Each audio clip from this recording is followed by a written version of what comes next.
தேசிய மகளிர் ஜோதிட கூட்டமைப்பின் சார்பாக அனைவரையும் வரவேற்பதில் பெருமகிழ்ச்சி அடைகின்றோம்.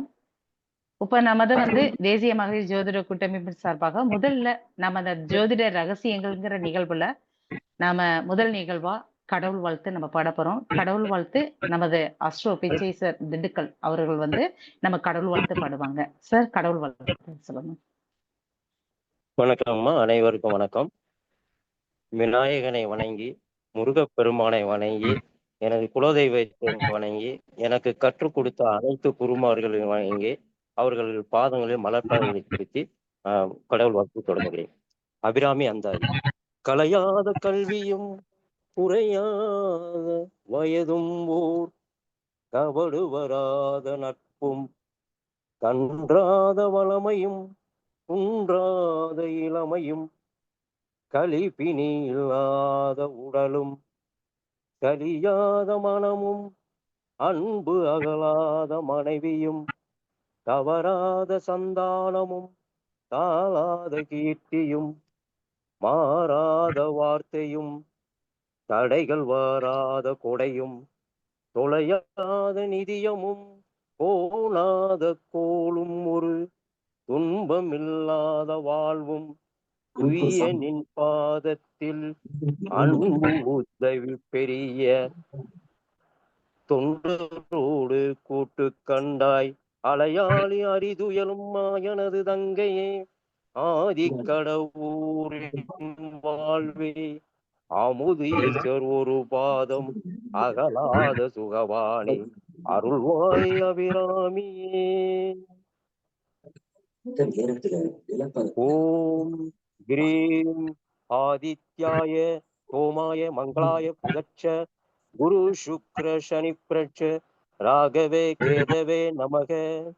குரு பிரம்ம குரு விஷ்ணு குரு தேவா மகேஸ்வரா குரு சாட்சாத் பரபிரம்ம தஸ்மை ஸ்ரீ குருவே நமக.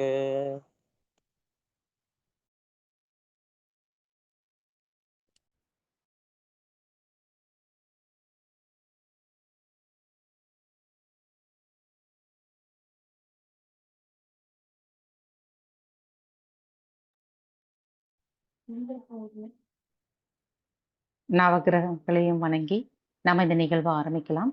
அடுத்ததாக நமது நிகழ்வில் வரவேற்பை வழங்குவதற்காக நமது தேசிய மகளிர் ஜோதிட கூட்டமைப்பினுடைய தேசிய துணைத் தலைவர் எஸ் அன்னபூர்ணி செந்தில்குமார் மேடம் அவர்களை அன்போடு அழைக்கின்றோம். மேடம், வரவேற்பை வழங்குங்க.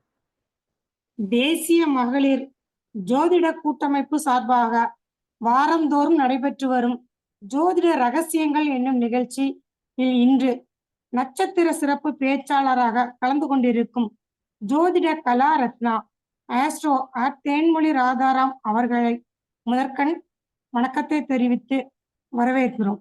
அடுத்து இந்த நிகழ்வில் கலந்து கொண்டிருக்கும் ஜோதிட சொந்தங்கள் அனைவரையும் வரவேற்று மகிழ்ச்சி அடைகிறோம். அடுத்து இந்த நிகழ்வினை யூடியூப் மூலமாக உலகெங்கும் இருந்து கண்டுகளித்துக் கொண்டிருக்கும் தமிழ் நெஞ்சங்கள் ஜோதிட சொந்தங்கள் அனைவரையும் வாழ்த்தி வரவேற்கிறோம். நன்றி. ஓகே, இப்ப அடுத்ததாக பார்த்தோம் அப்படின்னா நமது ஒரு இன்ட்ரோடக்ஷனா நமது அமைப்பை பற்றியும் நம்ம செய்யக்கூடிய செயல்பாடுகளை பற்றியும் ஒரு சின்ன ஒரு இன்ட்ரோ கொடுக்கணும், ஒரு அறிமுகம் கொடுக்கணும் அப்படின்னு நினைக்கிறேன். என்னன்னா, தேசிய மகளிர் ஜோதிட கூட்டமைப்பின் சார்பா நம்ம உலகெங்கும் இருக்கக்கூடிய மகளிர்கள், அதாவது ஜோதிடர்கள், ஜோதிட ஆர்வலர்கள், ஜோதிட மாணவர்கள், படிச்சுக்கிட்டு இருக்கக்கூடியவர்கள், அந்த ஜோதிடம் மற்றும் ஆன்மீக சம்பந்தப்பட்ட இருக்கக்கூடிய மகளிர்கள் எல்லாத்தையுமே நமது தேசிய மகளிர்ல ஒரு அங்கமா உருவாக்கி அவர்களுடைய வளர்ச்சிக்காகவும் அவர்களுடைய செயல்பாடுகளை ஊக்குவிக்கும் தன்மையிலையும் நம்ம செயல்பட்டுக்கிட்டே இருக்கிறோம்.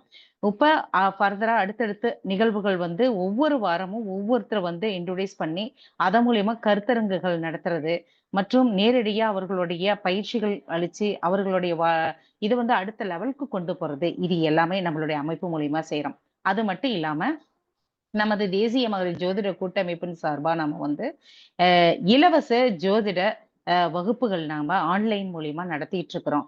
இந்த நிகழ்வு அப்படின்னு பார்க்கும்போது இதுல சேர்றது ஆண் பெண் இருபாலருமே சேரலாம்.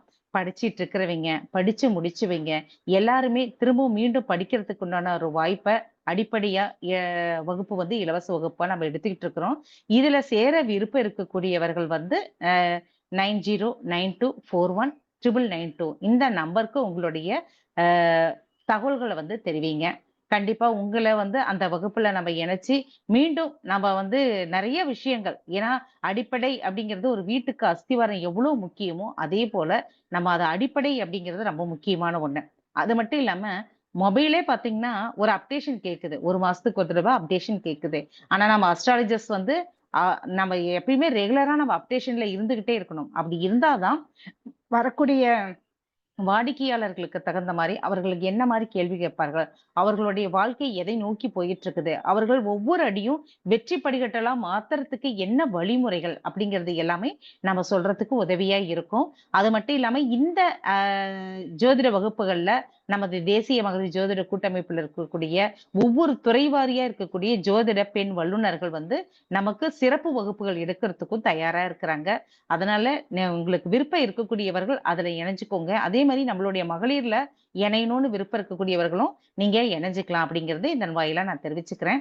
அடுத்ததாக இப்ப நமக்கு வந்து நம்மளுடைய தேசிய மகளிர் ஜோதிட கூட்டமைப்புல ஒரு அங்கமா இருக்கக்கூடிய நமக்கு ஒரு தூணா இருந்து செயல்பட்டுகிட்டு இருக்கக்கூடிய அஸ்ட்ரோ தேன்மொழி மேடம் அவர்கள் வந்து பார்த்தோம் அப்படின்னா இந்த ஜோதிட துறையில மிகவும் பாரம்பரிய அடிப்படையாகட்டும், நம்ம பிரசன்ன அடிப்படையாகட்டும் நிறைய விஷயங்கள் வந்து கற்றதோடு மட்டும் இல்லாம மக்களுடைய வாழ்க்கைக்கு எது விதத்துல பயன்படும், எப்படியெல்லாம் அவர்கள் வாழ்க்கையை முன்னேற்றம் அடைய வைக்கலாம் அப்படிங்கிறத பத்தி நிறைய ரிசர்ச்சிங் பண்ணியிருக்கிறாங்க. இப்ப திருமண வாழ்க்கை முறைகள் அதுல வந்து ஏன் பிரிவு வருது, எதனால பிரிவு வருது, எந்த கிரகங்கள் வந்து அது மாதிரியான அமைப்பு இருந்துச்சுன்னா இவங்களுக்கு அது மாதிரி நடக்கும் அப்படிங்கிறதும், அது மட்டும் இல்லாம அந்த பிரிவு வராம தடுக்கிறதுக்கு என்ன வழிமுறைகள், பரிகாரங்களும் செய்யலாம் அப்படிங்கிறத பத்தி தான் இன்னைக்கு நம்மிடையே சிறப்புரையாற்ற வருகை புரிந்திருக்கிறாங்க. மேடம், இது உங்களுக்கான நேரம். 9 மணி 9:15 வரையிலும் நீங்க வந்து இந்த நம்மளுடைய சப்ஜெக்ட் சம்பந்தப்பட்டதை நீங்க பேசலாம். மேடம் பேசி முடிச்ச பிறகு நீங்க உங்களுக்கு உண்டான சந்தேகங்கள், கேள்விகள் ஜாதக ரீதியா, ஆன்மீக ரீதியா நீங்க கேட்கலாம் அப்படிங்கறத இந்த இடத்துல தெரிவிச்சுக்கிறேன். மேடம் வாங்க, நீங்க உங்களுடைய கருத்துக்களை பதிவு பண்ணுங்க. மேடம் உங்க ஃபோன் நம்பர் சொல்லுங்க மேடம், ஒரு வாட்டி ஃபோன் நம்பர். 9092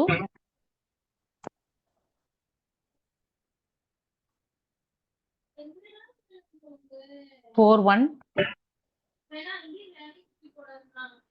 992 9092 41 992. என்னோட பேர் வந்து கனகாம்பாள். ஓகேங்களா? Okay, thank you. நீங்க ஜோதிடம் பயில விரும்புகின்றேன் அப்படின்னு போட்டு உங்களுடைய பேரு எந்த மாவட்டங்கிறத பதிவு செய்யுங்க. அதே மாதிரி நம்ம அமைப்புல லேடிஸா இருந்தீங்கன்னா நம்ம அமைப்புல ஒரு அங்கமா சேரணும் அப்படின்னு விருப்பம் இருந்துச்சுன்னா நம்ம அமைப்புல உறுப்பினரா பயணிக்க விரும்புறேன் அப்படின்னு போட்டு உங்க பேரு மாவட்டத்தை பதிவு பண்ணுங்க. கண்டிப்பா ஒருங்கிணைஞ்சு நம்ம செயல்படுவோம். மேடம் தேன்மொழி மேடம், நீங்க பேசலாம். ஓம் தத்புருஷாய் வித்மஹே வக்ரதுண்டாய தீமஹி தன்னோ தந்தி பிரசோதயாத். ஓம் ஆதித்யாய சோமாய மங்களாய புதாயச்ச குரு சுக்ர சனிப்பயச்ச ராகவே கேதவே நமக. ஓம் நம சிவாய.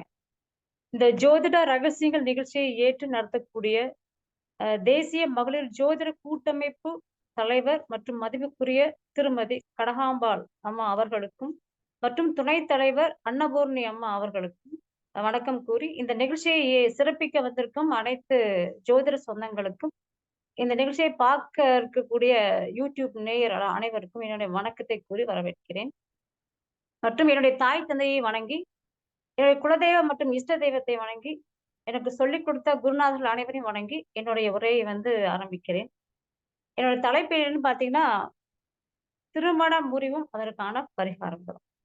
இப்போ திருமணம் அப்படிங்கிறது பாத்தீங்கன்னா நிறைய பேருக்கு திருமணம் ஆகாம இருக்கு. அதுக்காக ஜோதிடர்கிட்ட வந்து பாத்தீங்கன்னா திருமணம் ஆகணும் அப்படின்னு சொல்லி ஜாதகம் காண்பித்து மேட்சிங் எல்லாம் பார்த்து திருமணம் ஃபிக்ஸ் பண்ணதுக்கு பாத்தீங்கன்னா அதுக்கப்புறம் பாத்தீங்கன்னா மறுபடியும் வந்து திருமணம் முறிவு அப்படிங்கிற அமைப்புல 3 மாசத்துல டைவர்ஸ் கேட்டு பிரிஞ்சு போயிடுறாங்க. இருமணம் இணைந்தால் திருமணம் அப்படிங்கிற மாதிரியும், ரெண்டாவது பாத்தீங்கன்னா திருமணம் என்பது சொர்க்கத்தில் நிச்சயிக்கப்படுகிறது அப்படிங்கிற அமைப்புல வந்து நிறைய பேர் சொல்லிட்டு இருக்காங்க. ஆனா இப்போதைய காலகட்டத்துல வந்து பாத்தீங்கன்னா திருமணம் அப்படிங்கிறது பார்த்தா 1 இல்ல 2 திருமணம் 3 திருமணம் சொல்லி ஆகிட்டே இருக்கு. விவாகரத்து பண்ணிதான் அடுத்த திருமணம் நடத்தப்படும் சொல்லப்படுற நிலையிலும் கூட ரொம்ப ஈஸியா வந்து திருமண அமைப்பை வந்து பார்த்தா சீக்கிரமா டைவர்ஸ் பண்ணிட்டு 2வது திருமணம் பண்றாங்க.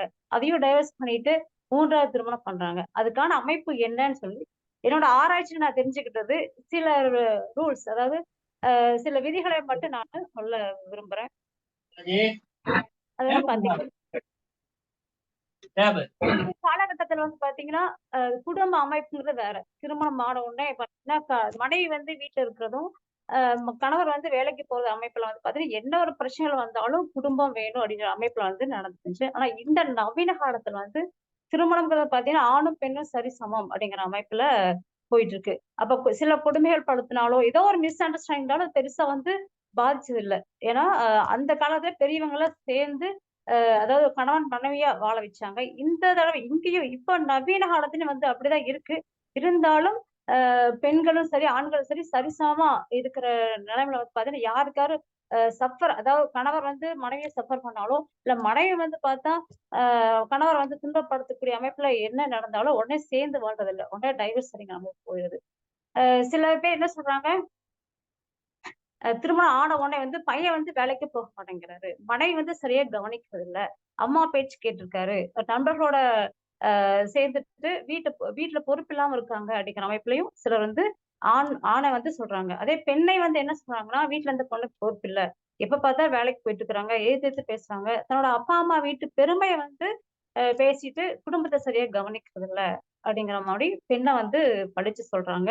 அதே மாதிரி மாமியார் மாமனாரை வந்து பாத்தீங்கன்னா அவங்கள வந்து கணவன் மனைவியை சேர விடுறது இல்ல, ஏதாவது சொல்லி கொடுத்து சண்டை போட்டு பிரிவினை கொடுக்குறாங்க அப்படிங்கிற அமைப்புல வந்து பாத்தீங்கன்னா நிறைய டைவர்ஸ் கேஸ் வருதுங்க. ஆனா ஜோதிடத்துப்படி எந்த மாதிரி அமைப்பு இருந்தா இந்த பிரிவினை வருது அப்படிங்கறத நம்ம பார்க்கலாம். சரிங்களா? இப்ப திருமண முடிவு ஃபர்ஸ்ட் எடுத்துமே பாத்தீங்கன்னா என்னோட எக்ஸ்பீரியன்ஸ், என்னோட வந்து அனுபவப்படி பாத்தீங்கன்னா முதல் லக்னாதிபதி தான் பார்ப்பேன். ஒரு லக்னம் வலுவாக இருக்கும் பட்சத்தில் தான் ஒரு குடும்பத்தை வந்து நிர்வகிக்கக்கூடிய அமைப்பு இருக்கும். சரிங்களா? அதாவது லக்னம், லக்னாதிபதி, லக்னத்தை கூட விடுங்க, லக்னாதிபதிங்கிறத நம்ம ஜாதகர், அந்த ஜாதகர் வந்து ஒரு குடும்பத்தை வந்து திறமையா நடத்தக்கூடிய அமைப்பு இருக்கான்னு சொல்லி நான் ஃபர்ஸ்ட் பார்ப்பேன். அப்போ லக்னாதிபதி வந்து பாத்தீங்கன்னா திரிகோண ஸ்தானங்கள்ல, அதாவது 1, 5, 9 அப்படிங்கிற இடத்துலயும் கேந்திர ஓணங்கள்ல 1, 4, 7, 7, 10 இந்த அமைப்புல இருக்கும் பட்சத்தில் அவர் வந்து பாத்தீங்கன்னா நல்லா டேலண்டான பையனே சொல்லலாம். சரிங்களா? எந்த ஒரு பிரச்சனையா இருந்தாலும் அதை வந்து நல்லா நிர்வகிக்கக்கூடிய அமைப்பு அவருக்கு இருக்கு.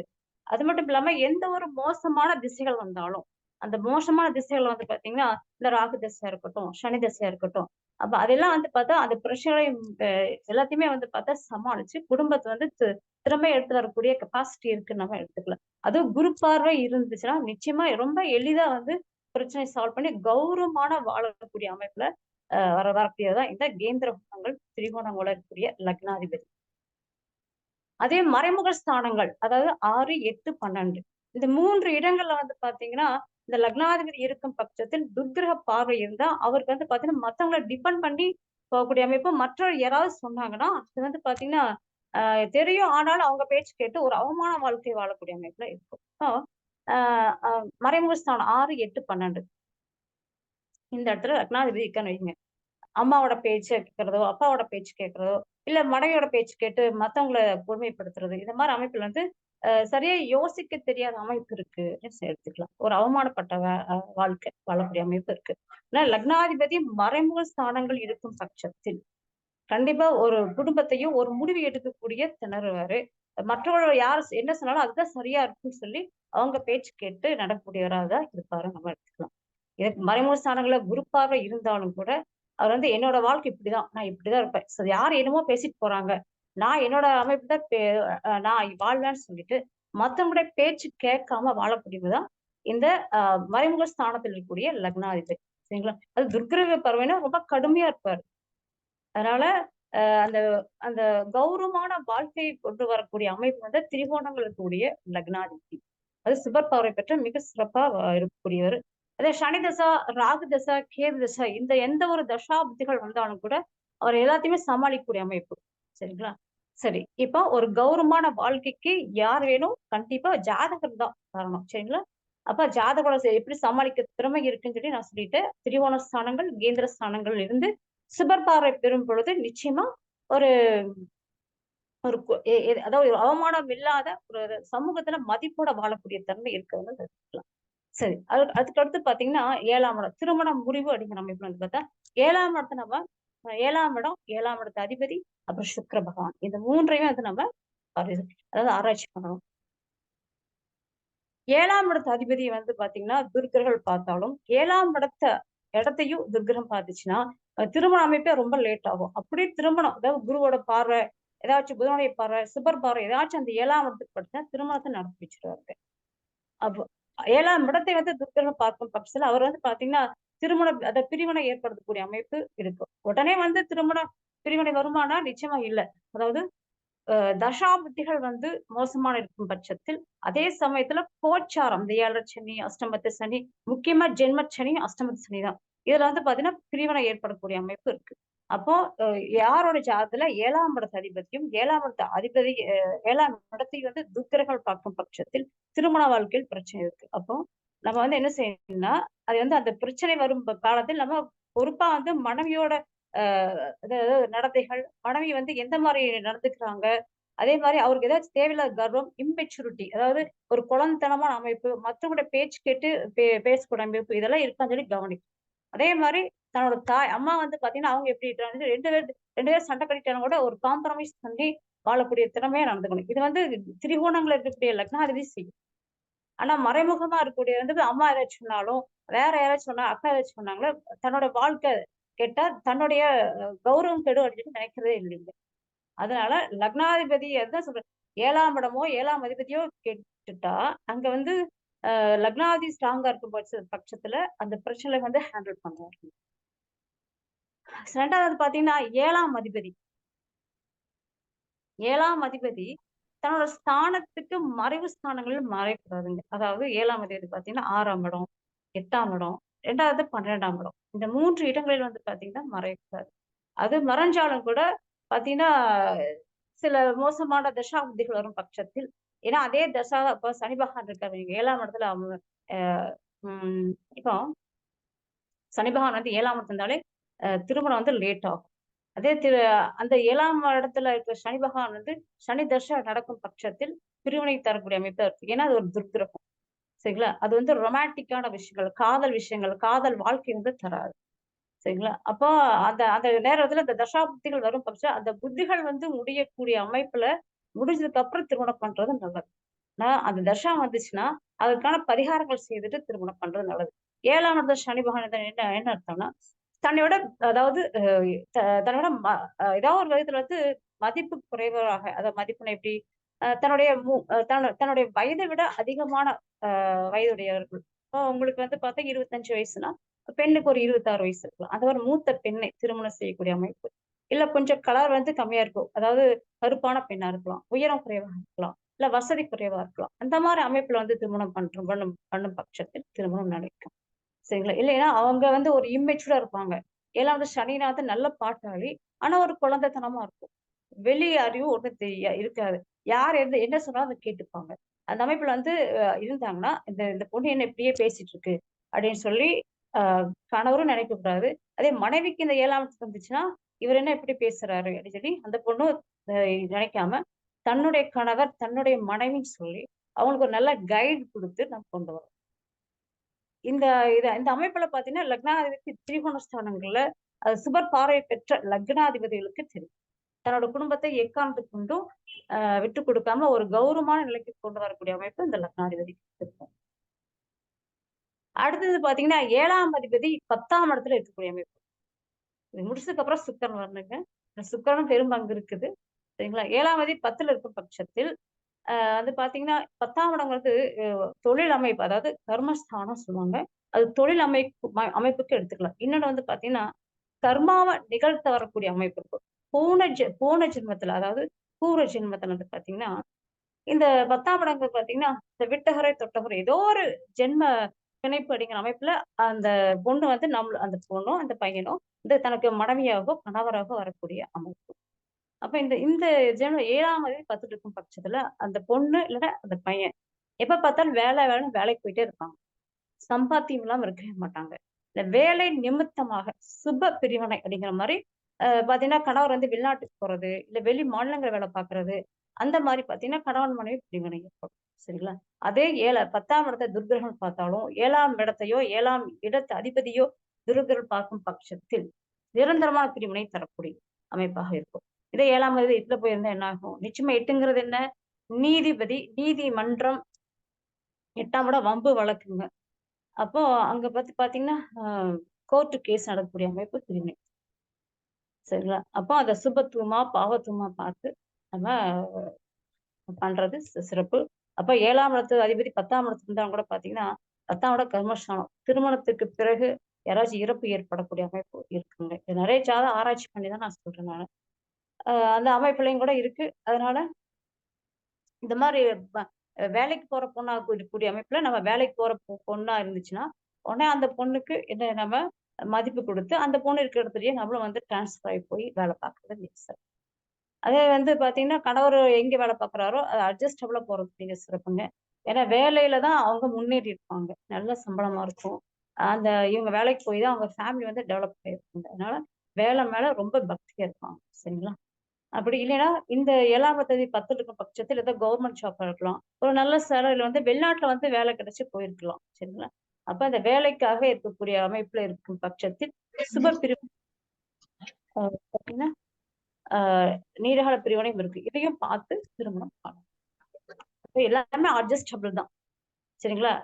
மனுஷன்னு பிறந்தா கண்டிப்பா அட்ஜஸ்ட் பண்ணி தான் ஆகணும். யார் வந்து ரொம்ப கெடுபிடியா நான் இப்படிதான் இருப்பேன் அப்படிங்கிற பட்சம் அங்க கிரகங்கள் பேசும். அந்த கிரகங்கள் வந்து துன்பத்தை தரும். எப்பவுமே பிளெக்சிபிளாவே விட்டு கொடுத்து போகும் பட்சத்தில் நம்ம வாழ்ந்து முடிப்போம் இந்த வாழ்க்கை.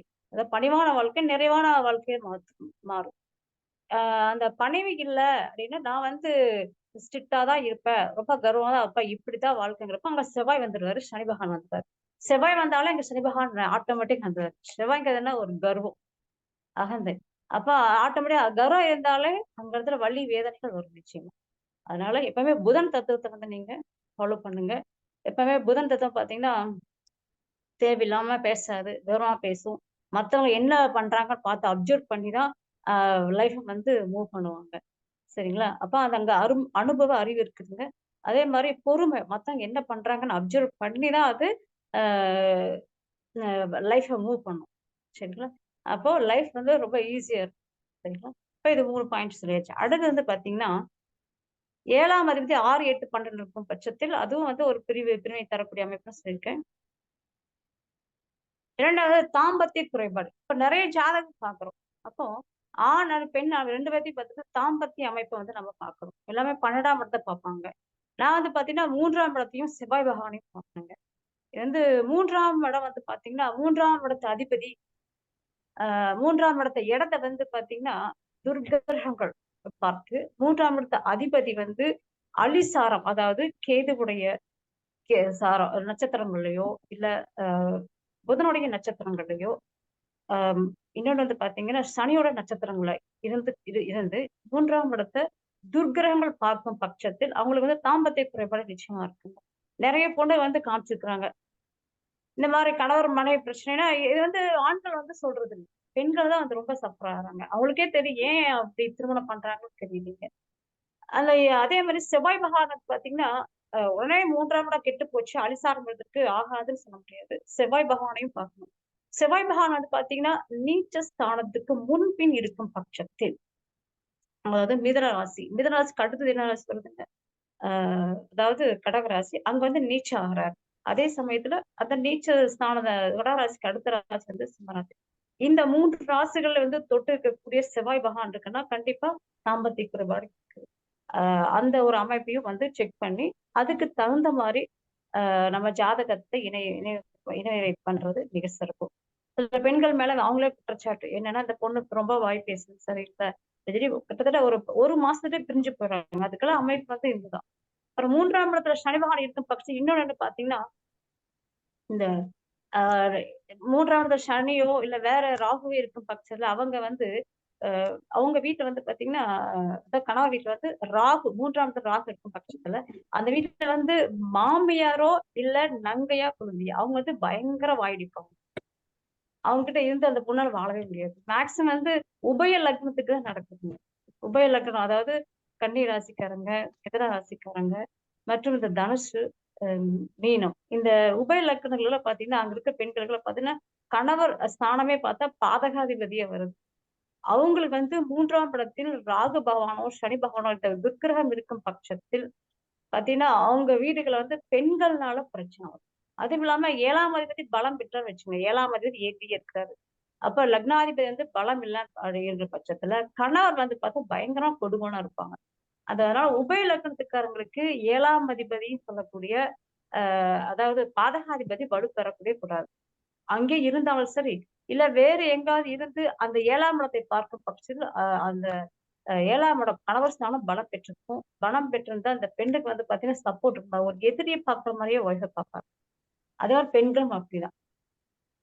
அதனால அந்த பலம் பெற்றிருக்கும் பட்சத்தில் அந்த தசா வந்தாலும் அந்த பெண்ணுக்கு மிக மோசமாதான் இருக்கும். சரிங்களா?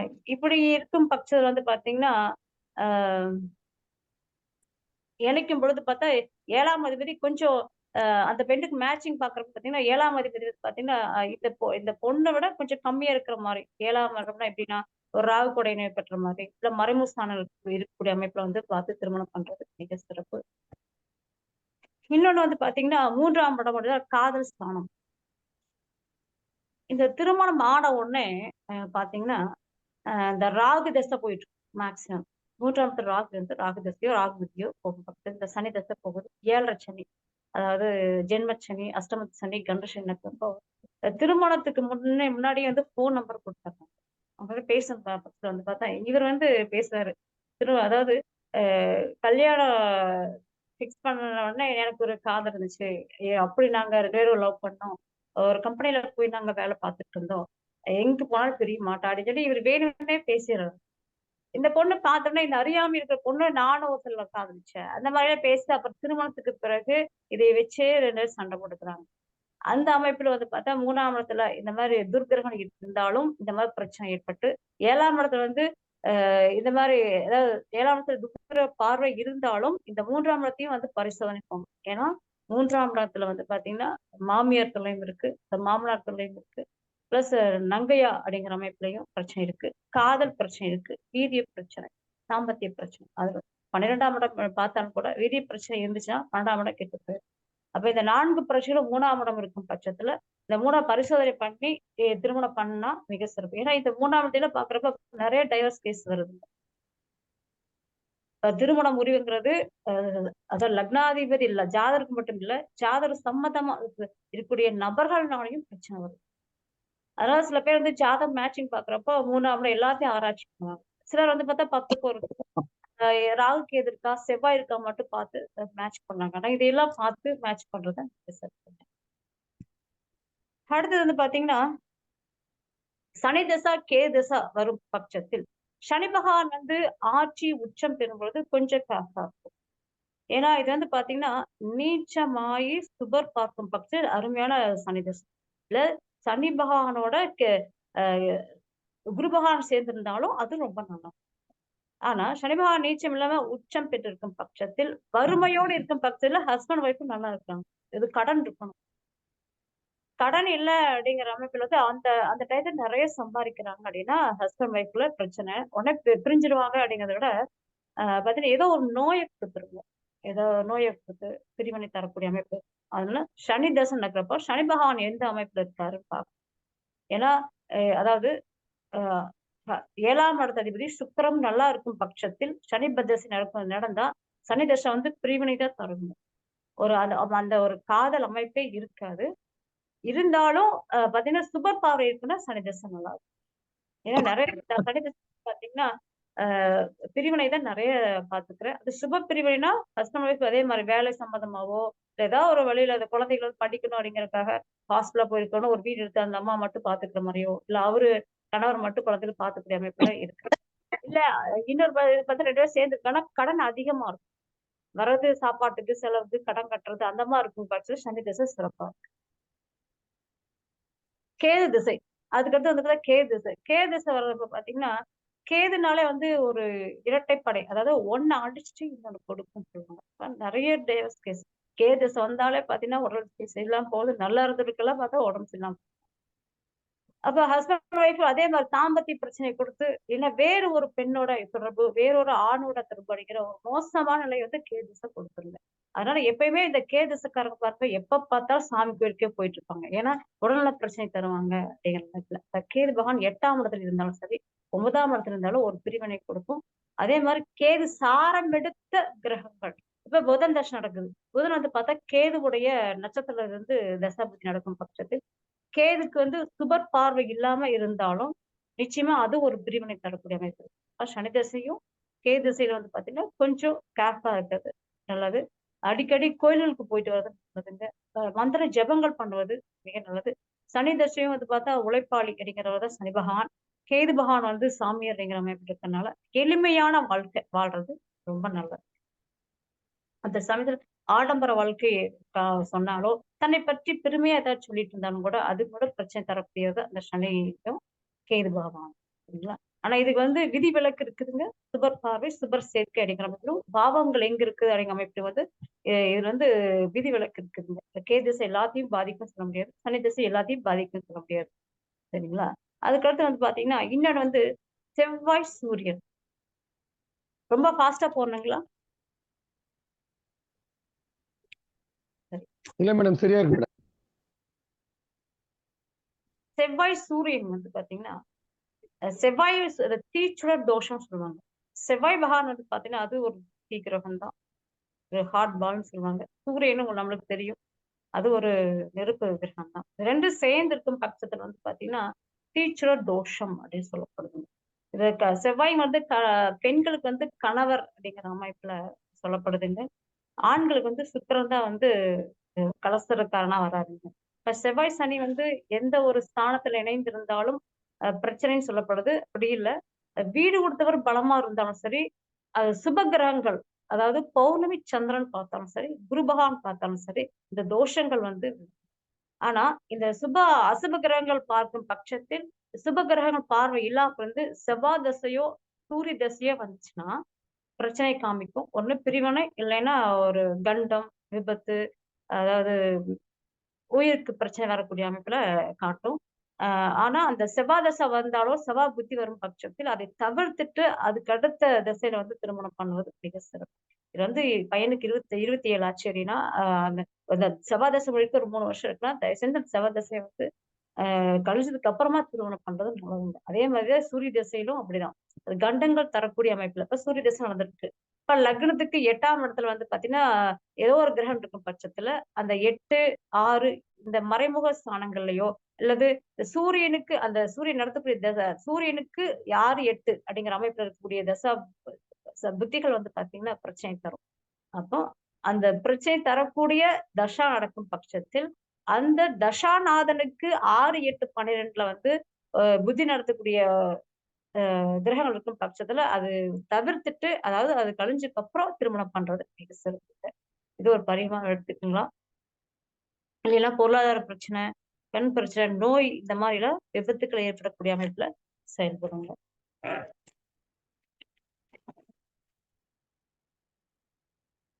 அதுக்கடுத்து வந்து பாத்தீங்கன்னா 7ஆம் அதிபதி இன்னொன்னு பார்க்க 7ஆம் அதிபதி சுயசாரம் எடுத்து வச்சுக்கோங்க.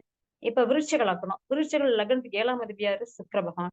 இந்த சுக்கிர பகவான் வந்து பாத்தீங்கன்னா 10ஆம் இடத்துல இங்க சிம்மத்துல, அது பகை வீடு, அங்க வந்து பூர நட்சத்திரத்துல இருக்குன்னு வச்சுக்கோங்க.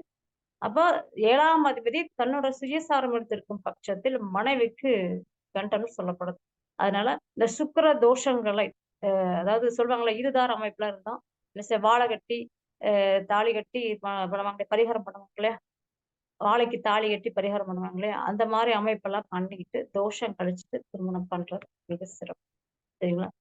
இதே வந்து பாத்தீங்கன்னா நிறைய ஜாதகத்துல 3ஆம் அதிபதி குருவா இருந்து அதே 3ஆம் சுயசாரம் எடுத்துட்டு ரொம்ப காதலிப்பாங்க, திருமணம் பண்ணணும், ரொம்ப உயிர் இந்த பையன் தான் வேணும், இந்த பொண்ணு தான் வேணும்னு சொல்லி லவ் பண்ணி திருமணம் பண்ணி, அதாவது லவ் மேரேஜ் பண்ணி அதுக்கப்புறமா வந்து பிரிவினை ஏற்படுறதுல நிறைய இருக்கு. அதெல்லாம் பாத்தீங்கன்னா இது சுயசாரம் எடுத்த கிரகம் தான். சரிங்களா? எந்த ஒரு கிரகம் சுயசாரம் எடுத்து அமர்ந்திருந்தால் அதுக்கான பிரச்சனை ஏன்னு பார்த்துட்டு அதுக்கான பரிகாரங்கள் பண்ணிக்கிறது.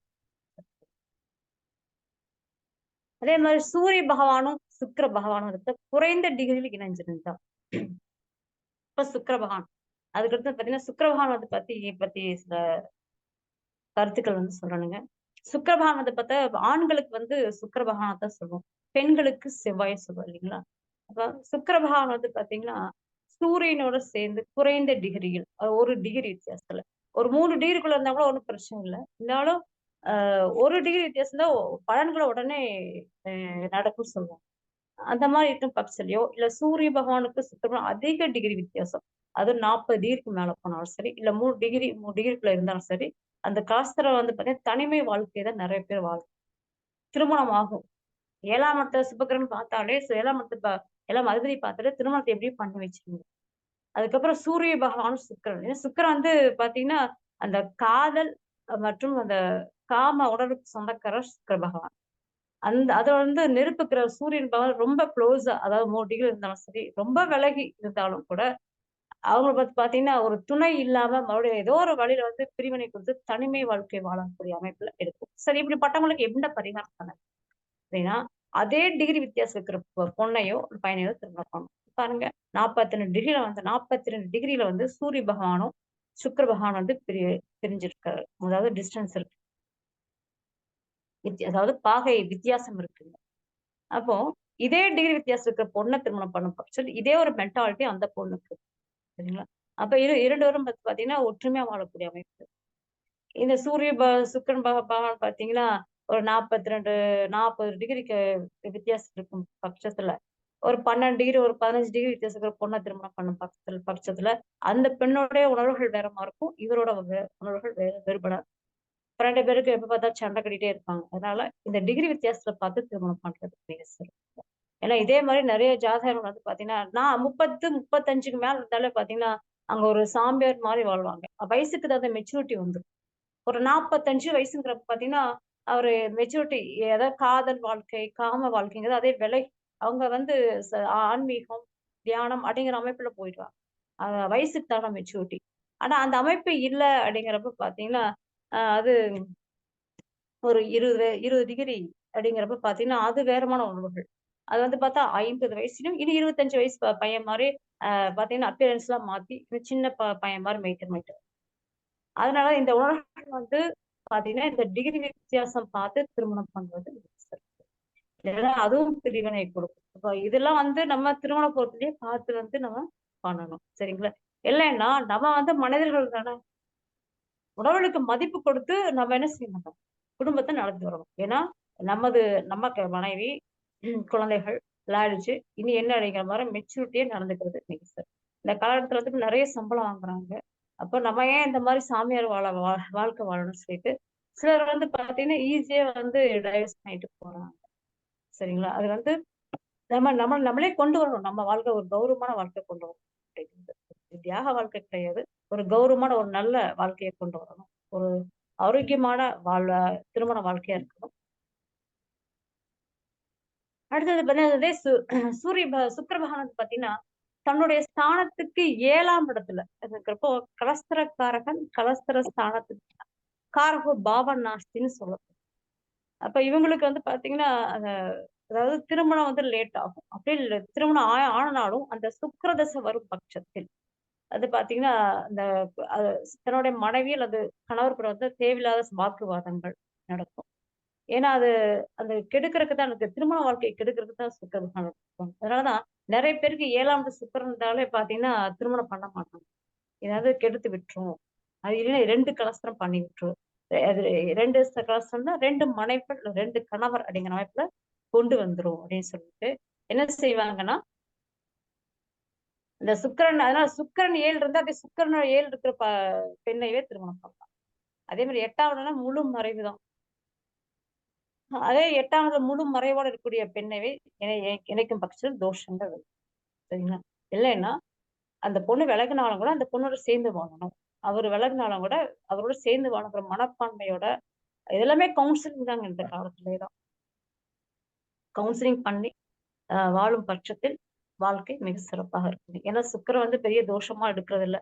சில நேரங்கள் வந்து பார்த்தா சுக்கிர பகவான் வந்து ஜாதகத்துல வந்து பகை வீடுன்னு சொல்லக்கூடிய சிம்ம ராசியில இருந்தாலும் அது வந்து பாத்தீங்கன்னா மகம் நட்சத்திரம் இருந்தா ஒரு கன்னி சாபம் சுமங்கலி சாபம் இருக்குனால சொல்லப்படுதுங்க. அதே மாதிரி இந்த நீச்சம் ஆகும் இல்லையா, எங்க கன்னி ராசியில நீச்சம் ஆறாது. அப்ப கன்னி தோஷம் இருக்கு அப்படின்னு சொல்லப்படும். எல்லாமே இருக்கு. அதனாலதான் அவன் என்ன சொல்றோம், நம்ம சப்த கன்னிகளை போய் வழிபாடு பண்ணுங்க. சப்த கன்னிகள் வந்து பாத்தீங்கன்னா 21 வாரங்கள் ஆஹ் வெள்ளிக்கிழமை அன்னைக்கு போய் பால் பூஜை பண்ணி வழிபாடு பண்ணும் பட்சத்தில் அந்த தோஷங்கள் போகும். இந்த மாத்துரு ரிஷிகள் சொல்லப்படுறது பாத்தீங்கன்னா 21 மாத்துரு ரிஷிகள் இணைந்துதான் நாகலிங்கம் மலர வந்து உருவாக்கும். அப்ப 21ங்கிறது வந்து சக்சஸ்.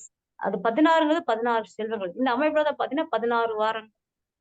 அதே மாதிரி 21 வாரங்கள் போய் இந்த சப்த கன்னிகளை மட்டும் இல்ல, எந்த தெய்வமா இருந்தாலும் சரி, இஷ்ட தெய்வங்கள் வழிபாடு பண்ணும் பட்சம் அந்த தோஷங்கள் வந்து நிவர்த்தி செய்யப்படுகிறது சொல்லப்படுது. இப்போ ஒரு மனுஷன் வந்து பிறக்கும் பொழுதே வந்து பாத்தீங்கன்னா ஜாதகத்துல அன்னைக்கு என்ன நாள்ல பிறந்தாரோ அந்த கிரக அமைப்பு படிதான் வந்து எல்லாமே நடக்குது. என்ன பரிகாரம் நடக்குமா அப்படின்னு பார்த்தா சிலர் வந்து பரிகாரம் வந்து பழிக்காது. ஏன்னா ஜாதத்துல என்ன நடக்குதோ அதுதான் அப்படிங்கிற அமைப்புல இருக்குது. ஆனா வந்து கோயில் வழிபாடும் மந்திர ஜெபங்கள் பண்ணும் பட்சத்தில் கிரகங்கள் ஒண்ணும் பண்ணுவதே இல்லைங்க. அதாவது மோசமான அமைப்பு வந்து ஒண்ணும் பண்றது இல்லை அப்படிங்கிறது நிஜம்தான். சிலர் வந்து வாதம் பண்றாங்க, இதுக்கு அதுலதான் இருக்கு, குரு பார்வையே இல்லையே, எங்க பரிகாரம் இருக்க போகுது, கண்டிப்பா அந்த மோசமான நிகழ்ச்சி நடக்கும் அப்படின்னு சொல்லப்படுது. அப்படியெல்லாம் இல்ல. கடவுள் வழிபாடும் மந்திர ஜெபம் பண்ணும் பட்சத்தில் அந்த பிரச்சனை ஒரு சின்ன நோயாவோ ஒரு கண்டமாவோ கொடுத்து அது தப்பிக்க வச்சிருக்கிறது அப்படிங்கிறது உண்மை. அதனால கடவுள் வழிபாடுங்கிறத விட மந்திர ஜெபங்கள் அடிக்கடி கோயிலுக்கு போயிட்டு வர்றது இதெல்லாம் பண்ணிட்டே இருக்கும் பட்சத்தில் நிச்சயமா அந்த பிரச்சனைங்கிறது இது இருக்குது. அடுத்து வந்து பாத்தீங்கன்னா இந்த சுக்கிர பகவான் வந்து பகை வீட்டில் இருந்தாலும் சரி, அதாவது சிம்மம், கடகம் இருந்தாலும் சரி, இல்ல நீச்ச வீட்டுல இருந்தாலும் சரி, பாத்தீங்கன்னா திருமண வாழ்க்கையில சிலருக்கு அதாவது தன்னோட மனைவி அல்லது கணவருக்கு தீராத ஒரு நோயை கொடுக்கும். அது ஏன்னா சுக்கிர திசை வரக்கூடாது. இந்த நீச்சம் பெற்றிருந்தாலும் சரி, பகை வீட்டுல இருந்தாலும் சரி, இந்த சுக்கிர திசை நடக்கும் பட்சத்துல அவங்களுக்கு வந்து பாத்தீங்கன்னா கணவர் அல்லது மனைவிக்கு வந்து தோஷம் தான். அப்போ இந்த தோஷத்தை நிவர்த்தி பண்ணக்கூடிய அமைப்பில் நீங்க என்ன செய்யணும்னா அந்த மனைவிக்கு கணவருக்கு வந்து பாத்தீங்கன்னா ஒரு ஆயுள் விருத்தி பண்றது, தன்வந்திரி கோயிலுக்கு போய் பாத்தீங்கன்னா ஆஹ் வழிபாடு பண்ணி அங்க ஆயுள் விருத்தி பண்ணும் பட்சத்தில் இந்த தோஷங்கள் விலகுதுங்க. ஏன்னா தன்வந்திரிகள் பார்த்தா விஷ்ணு பகவானுடைய அவதாரமா தான் சொல்லப்படுது. அதே மாதிரி ஆஹ் இப்போ வைணவ கோயில்ல வந்து முதல் திருத்தலமா என்ன சொல்றோம்னா ஸ்ரீரங்க பெருமாள் தான் வழிபாடு பண்றீங்க. அப்ப சுக்கிர தோஷங்கள் எதா இருந்தாலும் சரி, சுக்கிர வந்து பகை நீச்சம் இருந்தா மட்டும் இல்ல, சுக்கிரவான் உச்சம் பெற்றிருந்தாலும் ஒரு பெண்ணுக்கு 2 தாளின்னு தான் சொல்லப்படுது. சரிங்களா? அப்ப சுக்கிர உச்சம் வந்து பெண்களுக்கு நன்மை. சரிங்களா? அப்போ நிச்சயமா அந்த ஸ்ரீரங்க பெருமாளை போய் வழிபாடு பண்ணி அங்க பரிகாரம் பண்ணிட்டு வந்து வரும் பட்சத்தில் இந்த தோஷங்கள் விலகும். சரிங்களா? இந்த சுக்கிர நீச்சம் இருக்கிற என்ன பரிகாரம் பார்த்தீங்கன்னா மங்கள பொருட்கள் வந்து தானமா தர்றது நல்லது. அதாவது தாலி சரடு வந்து பாத்தீங்கன்னா கொடுக்கறது, கோயில்ல இதெல்லாம் பார்த்துருப்பீங்க, தாலி சரடு வந்து தருவாங்க. 2வது வஸ்திர தானம் பண்ணுவாங்க. பூ வந்து தருவாங்க. மங்கள பொருட்கள் எல்லாமே வந்து பாத்தீங்கன்னா தானம் தரக்கூடிய அமைப்புல அதே பண்ணிட்டு இருக்கும் பட்சத்தில் அதே 9 வாரம் 16 வாரங்கள் பண்ணிட்டு இருக்கும் பட்சத்தில் அந்த தோஷங்கள் விலகும். அடுத்தது இப்ப ராகு பகவான் பத்தி பார்க்கலாம். இப்ப ராகு பகவான் வந்து பாத்தீங்கன்னா ரிவர்ஸ்ல போகக்கூடிய கிரகம் ராகு கேதுக்கள் மட்டும். பூர்வ ஜனத்தை நம்ம என்ன பண்ணமோ அந்த அந்த அமைப்பை வந்து பாத்தீங்கன்னா ராகு பகவான் வந்து இருப்பார். ராகு வந்து பாத்தீங்கன்னா அபிலாஷைகளை வந்து நிறைவேறாத அபிலாஷைகளை நிறைவேற்றக்கூடியவராகும். ஆனா பேராசை இருந்துகிட்டே இருக்கும். ராகு குருவோட சேர்ந்தாலும் பாத்தீங்கன்னா அடுத்தவரோட சொத்து வரக்கூடிய அமைப்புல இருக்குங்க. கேது வந்து பாத்தீங்கன்னா கடமைகளை பூர்வ ஜனத்துல என்ன கடமை பண்ணலையோ அது பண்ணக்கூடிய அமைப்புலதான் அவரு உட்கார்ந்துருப்பாரு. இப்ப ராகு கூட 7ஆம் அதிபதி 3 டிகிரிக்குள் இருக்கும் பட்சத்தில் பாத்தீங்கன்னா 7ஆம் அதிபதி கணவர் அல்லது மனைவி, ராகுங்கிறது வந்து பெண் தான். சரிங்களா? அப்போ ராகுவோட சேர்ந்து 7 டிகிரி இருக்கும் பட்சத்தில் அவர் பாத்தீங்கன்னா மனைவி வந்து அவங்க அம்மா பேச்சு கேட்கும், இல்லைன்னா அவங்க அக்கா பேச்சு கேட்குங்க. அதே மாதிரி கணவர் வந்து பாத்தீங்கன்னா அவங்க அக்காவோ இல்ல அம்மாவோட பேச்சு கேட்டுட்டு அவங்கதான் எல்லாமே அப்படிங்கிற அமைப்புல வந்து பாத்தீங்கன்னா அவங்க பேச்சு கேட்டு குடும்பத்தை சரியா நிர்வகிக்க முடியும். சரிங்களா? அப்ப 3 டிகிரிக்குள்ள இணையும் பட்சத்தில் அது வந்து பெண் தோஷம் தான் சொல்லலாம். சரிங்களா? மனைவியோட பேச்சு கேட்க மாட்டாங்க. மனைவிக்கு பாதகத்தையே கொடுப்பாங்க. சரிங்களா? 2வது வந்து பார்த்தீங்கன்னா, சுக்கிரன் 7 டிகிரிக்குள்ள சுக்கிரன் இருந்தாலும் இதே பிரச்சனை தான். மனைவிக்கு தோஷம். மனைவி இறந்து போவான்னு சொல்ல 1 டிகிரில இருந்து பார்த்தா ஆட்டோமேட்டிக்கா ஏதாச்சும் அஷ்டம சனி, ஜென்ம சனி நடக்கிறது மனைவி விலகிக் கொள்வது நல்லதுங்க. இல்லைன்னா ஏதாச்சும் இறப்பு நோயை கொடுத்து பிரிவினை கொடுத்துரும். சரிங்களா? அதுக்காக தோஷங்களை விலக்கி திருமணம் பண்ணுவது மிக சிறப்பு.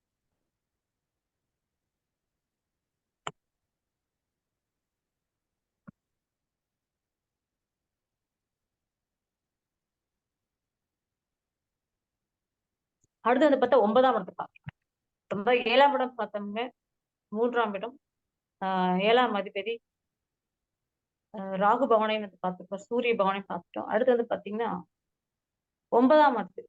இப்போ 7ஆம் இடம் கெட்டு போனாலே பார்த்தீங்கன்னா 2ஆம் திருமண அமைப்பு. அப்போ 2ஆம் திருமணம் என்னோட ஆராய்ச்சி பார்த்தீங்கன்னா நான் 9ஆம் இடம் தான் எடுக்கிறேங்க.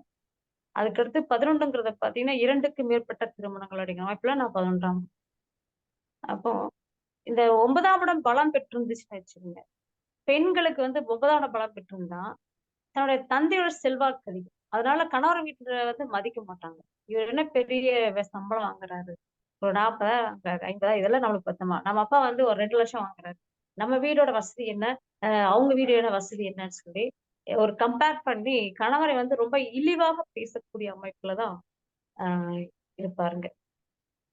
அதனால பார்த்தா கணவரை மதிக்காம அது அந்த 9ஆம் அதிபதி அது ஒவ்வொரு பாதகாதிபதியும் வருங்க. அதாவது ஸ்திர ராசிக்கு வந்து 9ஆம் அதிபதி பாதகாதிபதி. அப்ப 7ஆம் இடம் வலு இழந்து பார்வை பெற்று 9ஆம் இடம் 11ஆம் இடம் வலு பெற்று பெரும் நிலையில் நிச்சயமா அந்த பெண்ணுக்கு டைவர்ஸ் பண்ணி 2ஆம் திருமணத்தை வந்து 2ஆம் திருமணத்தை பண்ணுவாங்க. சரிங்களா? அதே 9ஆம் இடத்தை துர்கிரகங்கள் பார்த்தால் 9ஆம் இடத்தை வந்து துர்கிரகங்கள் பார்க்கும் பட்சத்தில் 9ஆம் இடத்தையும் 9ஆம் அதிபதியும் துர்கிரகம் பார்த்தா பாக்கியம் இல்லை. இப்போ நம்ம குழந்தை பிறந்துச்சு அப்படின்னா அது வந்து பூர்வ புண்ணியம் சொல்றோம். புத்திர சோகமா புத்திர யோகமா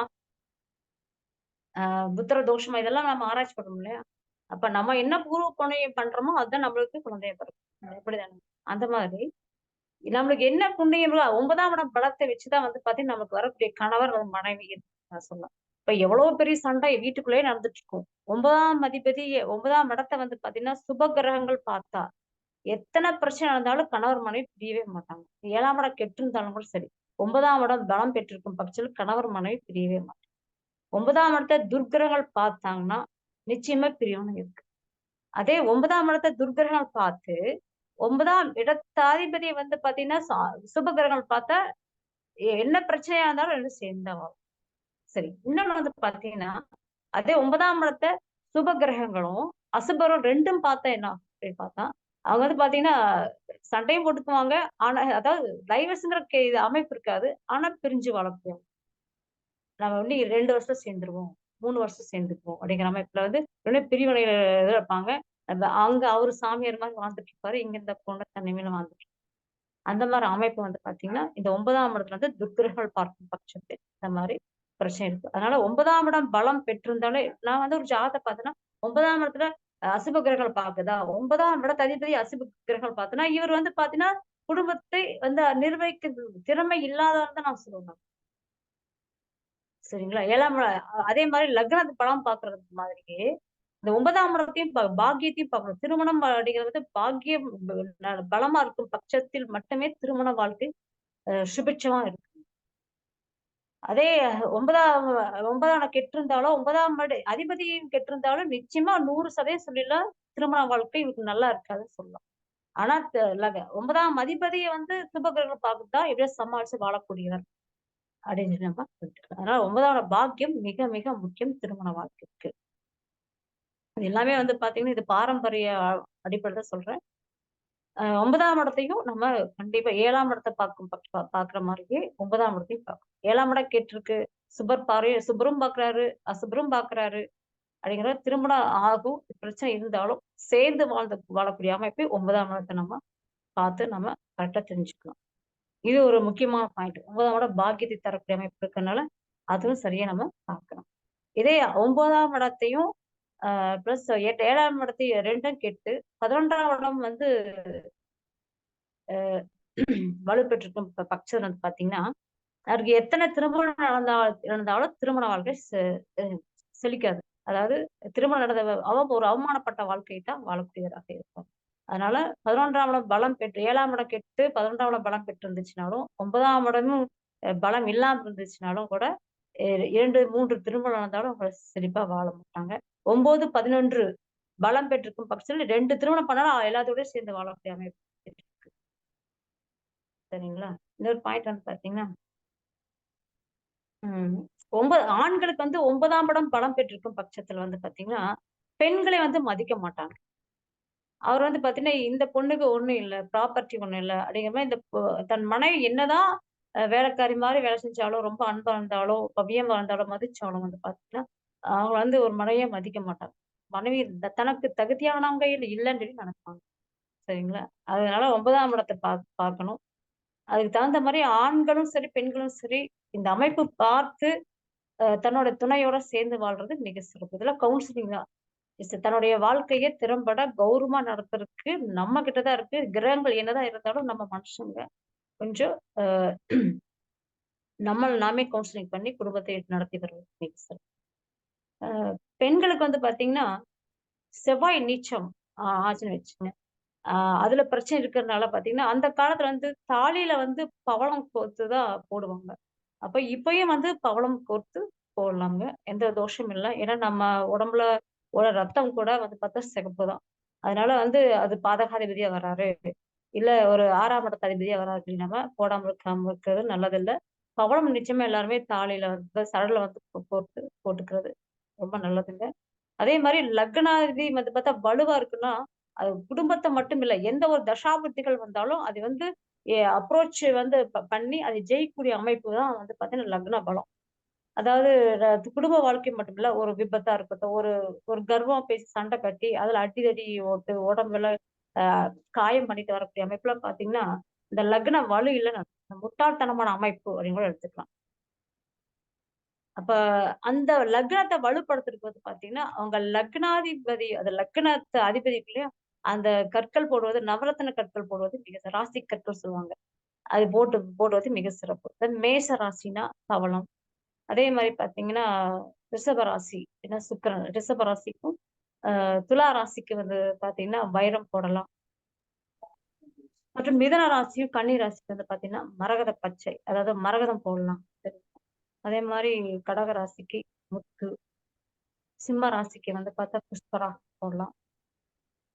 ரூபி ரூபி ரூபி மறந்துட்டேன். மாணிக்கம். ஓகே. கனக புஷ்பரகம் வந்து தனுசு மீனம். ஓகே. பாத்தீங்கன்னா நீலக்கல் இருக்குங்களா, ஆமா, மகரம் கும்பம். ஓகே. ஆனா சனி பகவானுக்கு வந்து பாத்தீங்கன்னா அந்த ப்ளூ ஷாஃபேர் வந்து போடக்கூடாது. ஏன்னா அது துர்கிரகம் சொல்லப்படுறது, இருட்டு கிரகம். அது சடனா வந்து பாத்தீங்கன்னா எல்லாமே சொல்லுவோம், நாங்க மகரம் வந்து மகரத்துக்கு நல்லதா பண்ணோம், கும்பத்துக்கு நல்லதா பண்ணோம் அப்படின்னா துர்கிரகம் முதல்ல வந்து பாத்தீங்கன்னா அந்த கிரகம் வந்து ஒரு மோசமான அமைப்பை கொடுத்துட்டுதான் அப்புறம் நல்லது பண்ணும். அதனால பாத்தீங்கன்னா அந்த மேக்சிமம் வந்து நான் அவாய்ட் பண்றது. அவங்க லக்னத்துக்கு அதாவது 5, 9 அதிபதிகளுடைய ராசி கற்கள் போடுவது மிக சிறப்புங்க. சரிங்களா? அந்த மாதிரி இன்னொரு ராசி கற்கள்லயே மேடம் அவங்களுடைய லக்னாதிபதியோடைய லக்ன புள்ளி இருக்குது இல்லைங்களா, லக்ன புள்ளியையும் ஆக்டிவேட் பண்றதுக்கு உண்டான ஸ்டோன்ஸ் போட்டாங்கன்னா அவங்களுக்கு இன்னும் ரொம்ப சிறப்பு கொடுக்கும். ஒண்ணு லக்னாதிபதி, இன்னொன்னு லக்ன புள்ளி இருக்கக்கூடிய அந்த கிரகத்தினுடைய ஸ்டோன்ஸ் வந்து அவங்களுக்கு வைப்ரேஷன் அதையும் கொடுத்து ஒரு பேரு புகழ் எல்லாத்தையும் உருவாக்கி கொடுக்குற மாதிரியான ஒரு அமைப்பு. அது இல்லாம லக்னாதிபதியோடைய லக்ன புள்ளிக்கு 2வது அதிபதியோடைய அந்த 2வது நட்சத்திரமா வருது இல்லைங்களா, அந்த 2வது நட்சத்திரத்தினுடைய ஸ்டோனு என்ன கிரகமோ அதனுடைய ஸ்டோன் போட்டாங்கன்னா அவங்களுக்கு தன வரவுகள், வருமானம், ஒரு மதிப்பு எல்லாமே இது பண்ணி கொடுக்குற மாதிரி, குடும்பத்திலயும் நல்ல சீக்கிரம் நல்ல ஒரு இது பண்றது, எல்லா வருமானங்கள் அதிகமாகறதுக்கும் தனவரவுகள் அதிகமாகறதுக்கும் 2வது நட்சத்திரத்தை வந்து ஆக்டிவேட் பண்ணாங்கன்னா ரொம்ப சிறப்பு கொடுக்கும். அதுவும் ஸ்டோன்ஸ் நம்ம இது பண்ணலாம் அப்படிங்கிறது. ஏன்னா இது வந்து அதனுடைய 2வது நட்சத்திரனுடைய சின்னங்களும் சரி, ஸ்டோன்ஸும் சரி நம்ம யூஸ் பண்ணணும் அப்படின்னா கண்டிப்பா நமக்கு வாழ்க்கையில நிறைய தன வருமானங்கள், ஏன்னா எல்லாம் பொருளாதாரத்தை நோக்கி தான் ஓடிக்கிட்டே இருக்கிறோம் நம்ம. அப்படிங்கிறப்ப அந்த இது நமக்கு கிடைக்கிறதுக்கு உண்டான வாய்ப்புகளை உருவாக்கி. மேக்ஸிமம் எல்லாம் ஓகே. சொல்லிட்டேன். மறைமுக வாழ்க்கை மட்டும் ஓகே, ரொம்ப சிறப்பு. ஏன்னா நிறைய விஷயங்கள் நீங்க சொல்லியிருந்தீங்க. ஏன்னா இன்னும் நிறைய நம்ம பேசலாம். டைமிங் வந்து இல்ல. அதனால இது பார்ட் 1 பார்ட் 2 மாதிரி தொடரும். திருமணம் பத்தி நம்ம அன்னபூர்ணி மேடம் அன்னைக்கு ஆரம்பிச்சாங்க. அடுத்தது ராகு கேதுனால வரக்கூடியதுன்னு நாம சொன்னோம். இன்னைக்கு மேடம் வந்து திருமண தடை ஏற்பட்டு ஏன் வந்து அவர்களுக்கு திருமண பிரிவே வருது, நம்ம தடை சொன்னோம், ஏன் பிரிவு அவங்களுக்கு ஏற்படுது, எந்த கிரகனால ஏற்படுது அப்படிங்கறத பத்தி சுருக்கமா சொல்லியிருக்கிறாங்க. இன்னும் நிறைய பேச வேண்டியது இருக்குது. ஒவ்வொரு கிரகத்தையும் எடுத்து வச்சு பேசலாம். ஆனா இருந்தாலும் கொஞ்சம் ஷார்ட்டா நம்ம இன்னைக்கு இந்த நேரத்தை மனதில் கருத்தில் கொண்டு நம்ம சிறப்பான முறையில தேன்மொழி மேடம் நமக்கு சொல்லியிருக்கிறாங்க. யாராவது கேள்விகள் கேட்கணும் அப்படின்னா கேட்கலாம். ஒரே ஒரு விஷயத்த மட்டும் எப்பயுமே நீங்க ஜென்ரலா ஞாபகம் வச்சுக்கணும். ஒரு ஜாதகத்துல, ஆண் ஜாதகத்துல களத்திர ஸ்தானாதிபதியையும் 7ஆம் இடத்தினுடைய அதிபதியையும் பிளஸ் அதனுடைய சுக்கிரனை பார்க்கணும். 2 பாவகங்கள் நம்ம பார்க்கணும். ஒண்ணு வந்து 7ஆம் இடம், ஓகேங்களா, களத்திரஸ்தானம். அடுத்தது வந்து பார்த்தோம் அப்படின்னா அவங்களுடைய சுக்கிரன் எப்படி இருக்கிறாருன்னு பார்க்கணும். குடும்பஸ்தானத்தை பார்க்கணும். சரிங்களா? இது வந்து ஏன்னா குடும்பம் அப்படிங்கிறது எப்படி இருக்குது என்ன அப்படிங்கிறது, இந்த காதல் திருமணமா நிச்சயிக்கப்பட்ட திருமணமா அவங்களோட எப்படி இருக்கும், அவங்க வீரியஸ்தானங்கிறது 3ஆம் இடம். அந்த இதை நம்ம பார்க்கணும். ஏன்னா ஒரு சிலது ஒவ்வொரு பாவங்கள் வரையும் ஒவ்வொன்றுமே வேல்யூ தான். ஆனா இருந்தாலும் இப்ப குரு வந்து குடும்பஸ்தானத்தை பாக்குறாரு அப்படின்னா குடும்பம் அமைச்சு கொடுத்துருவாரு, இந்த காலகட்டங்கள் அவங்களுக்கு சிறப்பாக இருக்கும் அப்படிங்கறத நம்ம சொல்லலாம். ஓகேங்களா? யாரு மியூட் எடுத்துட்டு இருக்கிறது? பாவமே வரலைங்க மேடம். ஒவ்வொன்னா சொல்லிட்டு வரேன். டைம் ஆச்சுங்களா மேடம்? இல்ல டைம் 9:15 ஆயிடுச்சு. அந்த கேள்விகள் நம்ம இது போயிடலாம். அவங்க கேள்விகள் கேட்டாங்கன்னா அதுக்கு பதில் சொல்ற மாதிரி இருந்துடலாம். என்னோட ஒருத்தரே பேசிட்டு இருந்தாலும் ஒரு மாதிரி இருக்கும். ஏன்னா நானும் போறதோட அப்படின்னு பேசும்போது சரி கேள்விகள் கேட்டாங்கன்னா நல்லா இருக்குமே அப்படின்னு ஃபீல் பண்ணேன். சரி, யாராவது ஜோதிடம் நம்மளோட இன்னைக்கு சப்ஜெக்ட் சம்பந்தப்பட்டது கேள்விகள் இருந்ததுன்னா கேட்கலாம். உங்களுக்காக ஒரு டிப்ஸ், இந்த ராகு கேது பயிற்சி யாருக்கு யோகத்தை கொடுக்கும், யாரு எச்சரிக்கையா இருக்குங்கிறத பத்தியும் ஒரு சிலது சொல்றதுக்கு உண்டான தயாரா இருக்கிறோம். மேடம் அதை பத்தி அடுத்தது சொல்லலாங்க மேடம். மேடம் வணக்கம் மேடம். இந்த நம்ம பண்ணனதை பத்தி ஏதாவது ஒரு தகவல்கள் கேட்கறது இருந்ததுன்னா கேட்கலாம். இல்லைன்னா ராகு கேது, ஏன்னா ராகு கேது பயிற்சி இன்னைக்கு இல்லைங்களா, அப்படிங்கிறப்ப இந்த இது வந்து யாருக்கு யோகத்தை கொடுக்கும், யாரு எச்சரிக்கையா இருக்கணும், எந்த ராசிக்காரர்கள் கொஞ்சம் எச்சரிக்கையா இருக்கணும்னு ஒரு சின்ன அவுட்லைன் மட்டும்தான். விரிவா சொல்றது நம்மளோட யூடியூப் சேனல்ல விரைவில் நம்ம அந்த இதுக்கு உண்டானது ஒரு நாளை மறுநாள்ல உங்களுக்கு அது டெலிகாஸ்ட் ஆயிடும். இன்னைக்கு வந்து ஒரு அவுட்லைன் மட்டும் நாங்க கொடுக்கலாம் அப்படின்னு இருக்கிறோம். ஏதாவது கேள்விகள் இருந்ததுன்னா கேட்கலாம். இல்ல அப்படின்னா உங்களுக்கு ராகுகேது பயிற்சியும் உங்களுக்கு உண்டான ஒரு சின்ன நம்ம எடுத்த காரியங்கள் வெற்றி அடைத்துக்குனால ஒரு பரிகாரமும் உங்களுக்கு சொல்றதுக்கு ரெடியா இருக்கிறோம். ஏன்னா உங்களுடைய நேரம் உங்களுடைய இது தன்மைகள் பொறுத்துதான். மேடம் வணக்கம் மேடம். இப்ப நடந்த டிஸ்கஷன்ல பெண்கள் ஜாதகத்துல வந்து சூரியன் சுக்கிரன் அஸ்தங்கம் இருந்ததுன்னா அதனால பெண்களுக்கு எப்படி பாதிப்பு வருங்க மேடம்? இல்ல, பெண்களுக்கு வந்து பாத்தீங்கன்னா செவ்வாயை பார்க்கணும், 7ஆம் இடத்தை பார்க்கணும். ஆண்களுக்கு சுக்கிரனை பார்க்கணும். 7ஆம் இடத்துல சூரியன் இருந்துச்சுனாவே அங்க கடுமையான திருமண வாழ்க்கை பாதிப்பு இருக்குது, களத்திர தோஷம் இருக்குதுன்னு அர்த்தம். சீக்கிரம் அவங்களுக்கு மேரேஜ் ஆகாது, தடைகள் ஏற்படுத்தும் அப்படிங்கிறது. Okay madam, thank you thank you. ஓகேங்க சார். வணக்கங்கம்மா. செவ்வாய் சூரியன் இந்த இணைவு இருந்துச்சுன்னா அது எப்படி இருக்கும் மேடம்? நீங்க சொல்றீங்களா? செவ்வாய் சூரியன் வந்து சார் அது ரெண்டுமே வந்து நெருப்பு கிரகங்கள் சார். அதிகமா வாய் பேசுவாங்க, தீச்சுழல் தோஷம் சொல்லுவாங்க. சரிங்க சார். அது வந்து பார்த்தா செவ்வாய்ங்கிறது வந்து பெண் ஜாதகம், சாரி பெண்ணுக்கு வந்து ஆண் அடிக்கிற அமைப்புல, சூரியன் நெருப்பு கிரகம். அப்ப அது வந்து பாத்தீங்கன்னா கணவருக்கு தோஷம் சொல்லப்படும். ஆனா அது வந்து சுபகிரகங்கள் பார்க்கும் பட்சத்துல இல்ல சுப வீட்டுல இருக்கும் பட்சத்துல தோஷங்கள் குறையும். அது செவ்வாய் திசையோ இல்ல சூரிய திசையோ வரும் பட்சத்துல வந்து பாத்தீங்கன்னா அந்த அந்த திசை கடந்து திருமணம் பண்ணுவது.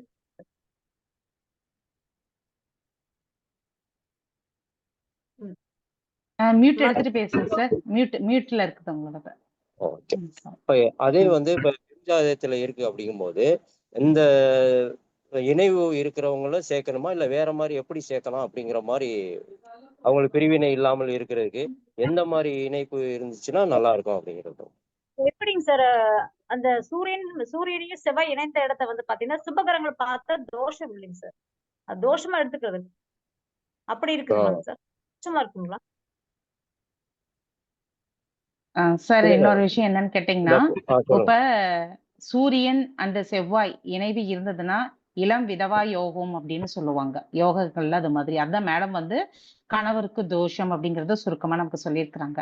இப்ப பெண்ணுடைய ஜாதகத்துல தான் இது மாதிரி அமைப்புகள் இருந்ததுன்னா, நம்ம ஆண் ஜாதகத்துல பார்க்கும்போது அவர்களுக்கு ஆயுள் ஸ்தானம் நல்லா கெட்டியா இருக்குதா அப்படிங்கிறத நம்ம பார்க்கணும். அத பார்த்துட்டு அவருக்கு ஆயுள் ஸ்தானத்துல எந்த ப்ராப்ளமும் இல்ல. அட்டமாதிபதியுடைய தசை அந்த காலகட்டங்கள்ல நடக்கல. அல்லது மாரகாதிபதி, பாதகாதிபதியோட தசை அப்ப நடக்கல அப்படிங்கும்போது, அவருக்கு அந்த திருமணம் 2 ஜாதகத்தையும் ஒருங்கிணைக்கக்கூடிய அமைப்புகளை பண்ணிக்கலாம். Okay madam. இப்ப இப்ப அது நான் மாதிரி இருக்கிற பெண்கள் வந்து எப்பயுமே அந்த மாங்கல்ய சரடு கயிறு தான் இங்க போடணும். அது மாதிரியானது. இன்னொன்னு தானம் கொடுக்கறது. நம்ம சுமங்கலி பூஜை நடத்துறது, விளக்கு பூஜை பண்றது, இது மாதிரி எப்பயுமே வருட வருடம் இவங்க செஞ்சுக்கிட்டே இருக்கிற மாதிரியானது பண்ணும்போது அவங்களுக்கு மாங்கல்ய பலம் கூடும். Okay madam. இப்ப நான் கேட்டது பாத்தீங்கன்னா, இந்த சூரியன் செவ்வாய் இணைவு பெண்ணுக்கு இருக்கும்போது ஆணுக்கும் அதே சூரிய செவ்வாய் இணைவு இருந்துச்சுன்னா சேர்க்கலாம் அப்படின்னு சொன்னாங்க. அதே மாதிரி சூரியன் செவ்வாய் பரிவர்த்தனை அல்லது சூரியன் செவ்வாய் நட்சத்திர பரிவர்த்தனை அல்லது சூரியன் செவ்வாய் பார்வை இந்த மாதிரி இருந்துச்சுன்னா சேர்க்கலாம், அது ஒண்ணும் பிரச்சனை இருக்காதுன்னு சொன்னாங்க. அது பத்தி உங்களுடைய கருத்து சொல்லுங்க. தேன்மொழி மேடம் சொல்லுங்க, நீங்க உங்களுடைய கருத்து. சேர்த்தலாங்க சார். நீங்க சொன்ன மாதிரியே சேர்த்தலாம். ஏன்னா இந்த மாதிரி கொஞ்சம் ஏதாச்சும் துர்க்கர்கள் பார்வை இருக்கும் பட்சம் அந்த பொண்ணு வந்து திருமணம் ஆகாது. அந்த அவருக்கு திருமணம் ஆகாது. அப்ப இந்த மாதிரி இதே தோஷத்தோட இருக்கிற பையனை வந்து சேர்த்தலாம். அப்ப தோஷம் குறையும். ஏன்னா அவருக்கு அதே தோஷம் இருக்குல்ல. அப்ப தோஷம் அதாவது மைனஸ் மைனஸ் பிளஸ் அந்த அமைப்புல வந்து பாத்தீங்கன்னா இது சேர்த்தலாம். ஓகே, நன்றிங்கம்மா. நன்றி. வேற யாராவது கேட்கணுங்களா? வணக்கம் மேடம். சார் கேக்குதுங்களா? வணக்கம் சார். கேக்குது. ஒரு பெண்ணுடைய ஜாதகத்துல மேடம் சரி மீன லக்கணம், சரி 7ஆம் அதிபதி பாதகாதிபதி குரு 12ல சனியோட இருக்காரு. திருமணம் நடக்கல. என்ன மேடம் பண்றது? நடக்கலையாங்க சார்? கொஞ்சம் அதாவது முயற்சி பண்றாங்க, அமையல மேடம். அந்த அவருக்கு வந்து பாத்தீங்கன்னா வெளிநாட்டுல வெளி மாநிலங்கள்ல இருக்கக்கூடிய பையனை வரன் செட் பண்ணுங்க சார். திருமணம் ஆகும். சரிங்க மேடம். தேங்க்யூ.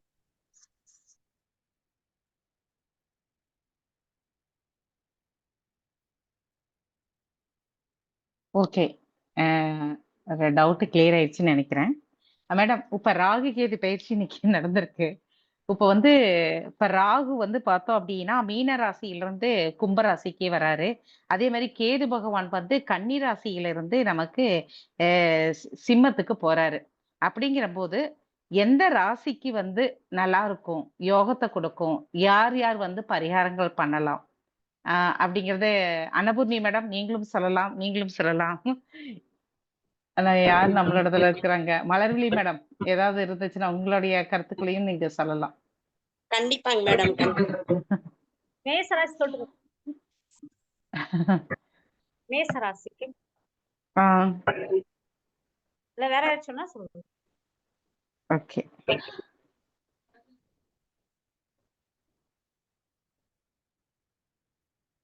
மேசராசி வந்து சொல்லிட்டு மேடம் தேன்மொழி பேசுறேன். வேற யாராச்சும் சொல்றீங்களா? இல்ல நீங்க சொல்லுங்க மேடம். நீங்க சொல்லுங்க.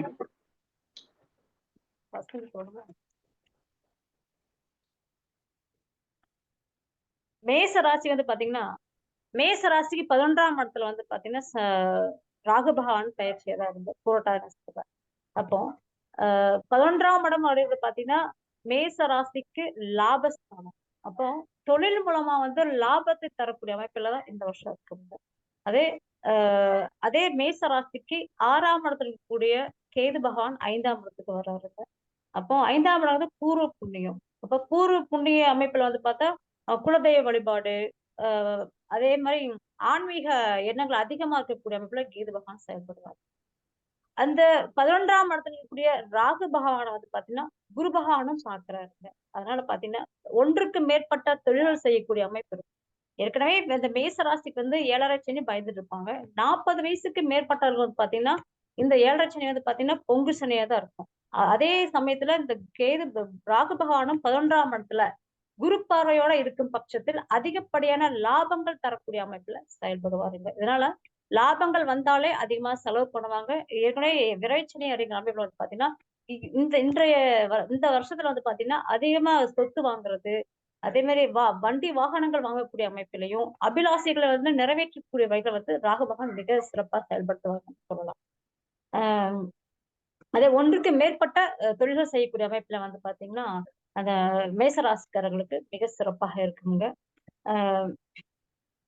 அதே மாதிரி ராகுபான் தன்னோட முன்னோக்கு பார்வை வந்து 9ஆம் இடத்தையும் பாக்குறாரு. அதே வந்து குரு பகவானும் பாக்குறதுனால வந்து பாத்தீங்கன்னா 9ஆம் இடம். அப்போ ஆன்மீகம் நிச்சயமா இருக்கும். கடல் கடந்து வேறு நாடுகள் போகக்கூடிய அமைப்புலையும் கூட மேச ராசிக்கு இருக்கு. ரொம்ப வந்து பாத்தீங்கன்னா வெளிநாட்டுல வேலை வேணும், வெளி மாநிலங்கள வேணும், ப்ரமோஷன் அப்படிங்கிற அமைப்புல வந்துட்டு அது ஒரு நல்ல ஜாக் பாட்னே சொல்லலாம். அதிகப்படியான வருமானம், தான் நினைத்த தொழில் செய்வதும், தான் நினைத்த வேலை கிடைக்கணும் அப்படிங்கிற அமைப்புல வந்து மிக சிறப்பா லாபத்தை நோக்கின எண்ணங்கள் அதிகமா இருக்கும். அதே சமயத்துல ராகு பகவான் வந்து 11ஆம் இடத்துல கால் வலி வரலாமுங்க. அதே மாதிரி அபிலாசைகள் அப்படிங்கிற அமைப்புல வந்து பார்த்தா கொஞ்சம் சிந்திச்சு செயல்படுவது மிக சிறப்பு. அதிகமான செலவு பண்றது அப்படிங்கிற அமைப்பையும் கொஞ்சம் சேவிங்ஸ் பண்ணாலும் ரொம்ப நல்லதுங்க.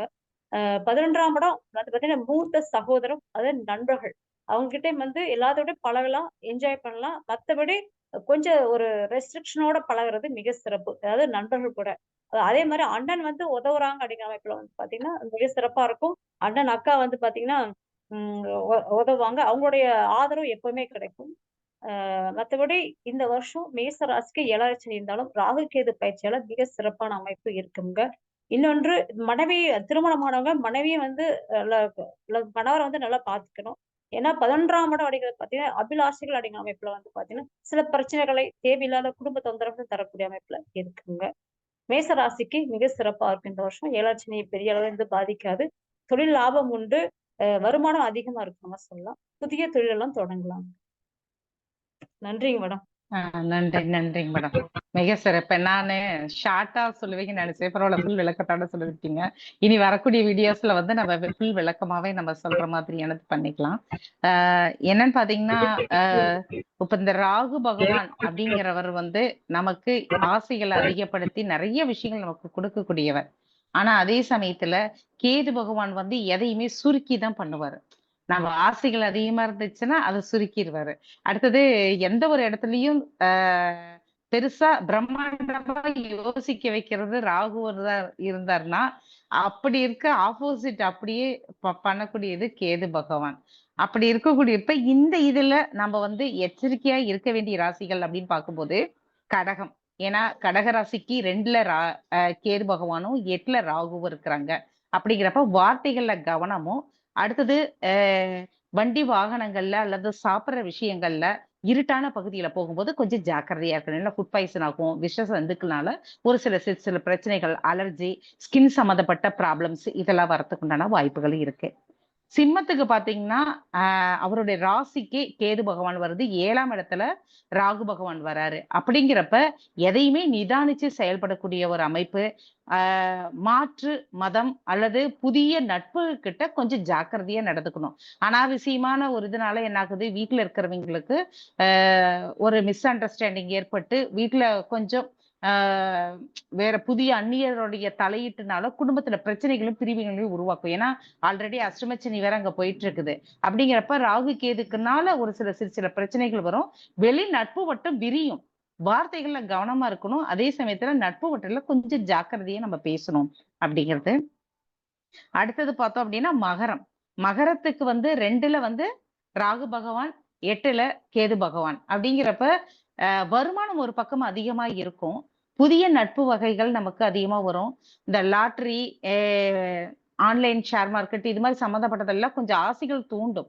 தயவு செஞ்சு அதுல வந்து நீங்க இன்வெஸ்ட்மெண்ட் இன்னைக்கு 10 ரூபா கொடுத்தோடனே அடுத்த நாள் 20 ரூபா வந்துருச்சுன்னு ஆசை காமிக்கும். உடனே அதுல கொண்டு போய் நம்ம போடுறோம் எடுக்கிறோம்னு பண்ணினீங்கன்னா நிறைய லாஸ் சந்திக்கிற மாதிரியானது வரும். ஆணா இருந்தா பெண், பெண்ணா இருந்தா ஆண், இந்த மாதிரி எதிர்பாலினத்தை விட கொஞ்சம் எச்சரிக்கையா இருக்கணும். பெண்கள் அந்த இளம் வயதில் திருமணம் ஆகாத பெண்கள் கொஞ்சம் நம்மளுடைய மனதை கண்ட்ரோல் பண்ணி நம்ம வச்சுக்கிறது ரொம்ப நல்லது அப்படிங்கறத சொல்லலாம். அடுத்தது விருச்சிக ராசிக்கு பாத்தீங்கன்னா 4ல வந்து ராகு பகவான் வராரு, 10ல கேது பகவான். தொழில் ரீதியான இடைஞ்சல்கள், அரசாங்கத்தினால ஒரு சில தொந்தரவுகள்லாம் வரத்துக்கு உண்டான வாய்ப்புகள் உண்டு. 4ஆம் இடத்துல ராகு இருக்கிறதுனால ஒரு பக்கம் பிளஸ், வண்டி வாகனம், வீடு ஆல்ட்ரேஷன், புதுசா வீடு கட்டுறது, இது மாதிரி ஒரு சில விஷயங்கள் இருக்கும். ஆனா அதே சமயத்துல கடன்கள் அதிகமாகும். 10,000 ரூபாய் கடன் வாங்கலான்றதும் 1 லட்ச ரூபாய் வாங்குவோம். அது மாதிரி விரலுக்கேத்த வீக்கம் இல்ல, விரலுக்கேத்த பெரிய வீக்கமா தான் வரும். அதனால கடன் விஷயத்துல கொஞ்சம் பார்த்து ஜாக்கிரதையா இருக்கணும். தாயாருடைய உடல்நிலையில கொஞ்சம் கவனம் செலுத்தணும். கும்பத்துக்கு பார்த்தோம் அப்படின்னா கும்பத்துக்கு அவருடைய ராசிக்கு ராகு பகவானும் 7ல கேதுவும் இருக்கிறதுனால கொஞ்சம் கணவன் மனைவி விட்டு கொடுத்து போறது ரொம்ப சிறப்பா கொடுக்கும். ஒருத்தருக்கு ஒருத்தர் கொஞ்சம் அந்யோன்யம் இந்த காலகட்டங்கள் வந்து கொஞ்சம் ஒருத்தருக்கு ஒருத்தர் புரிதல் ரொம்ப மிக அவசியம் அப்படிங்கறத சொல்லலாம்.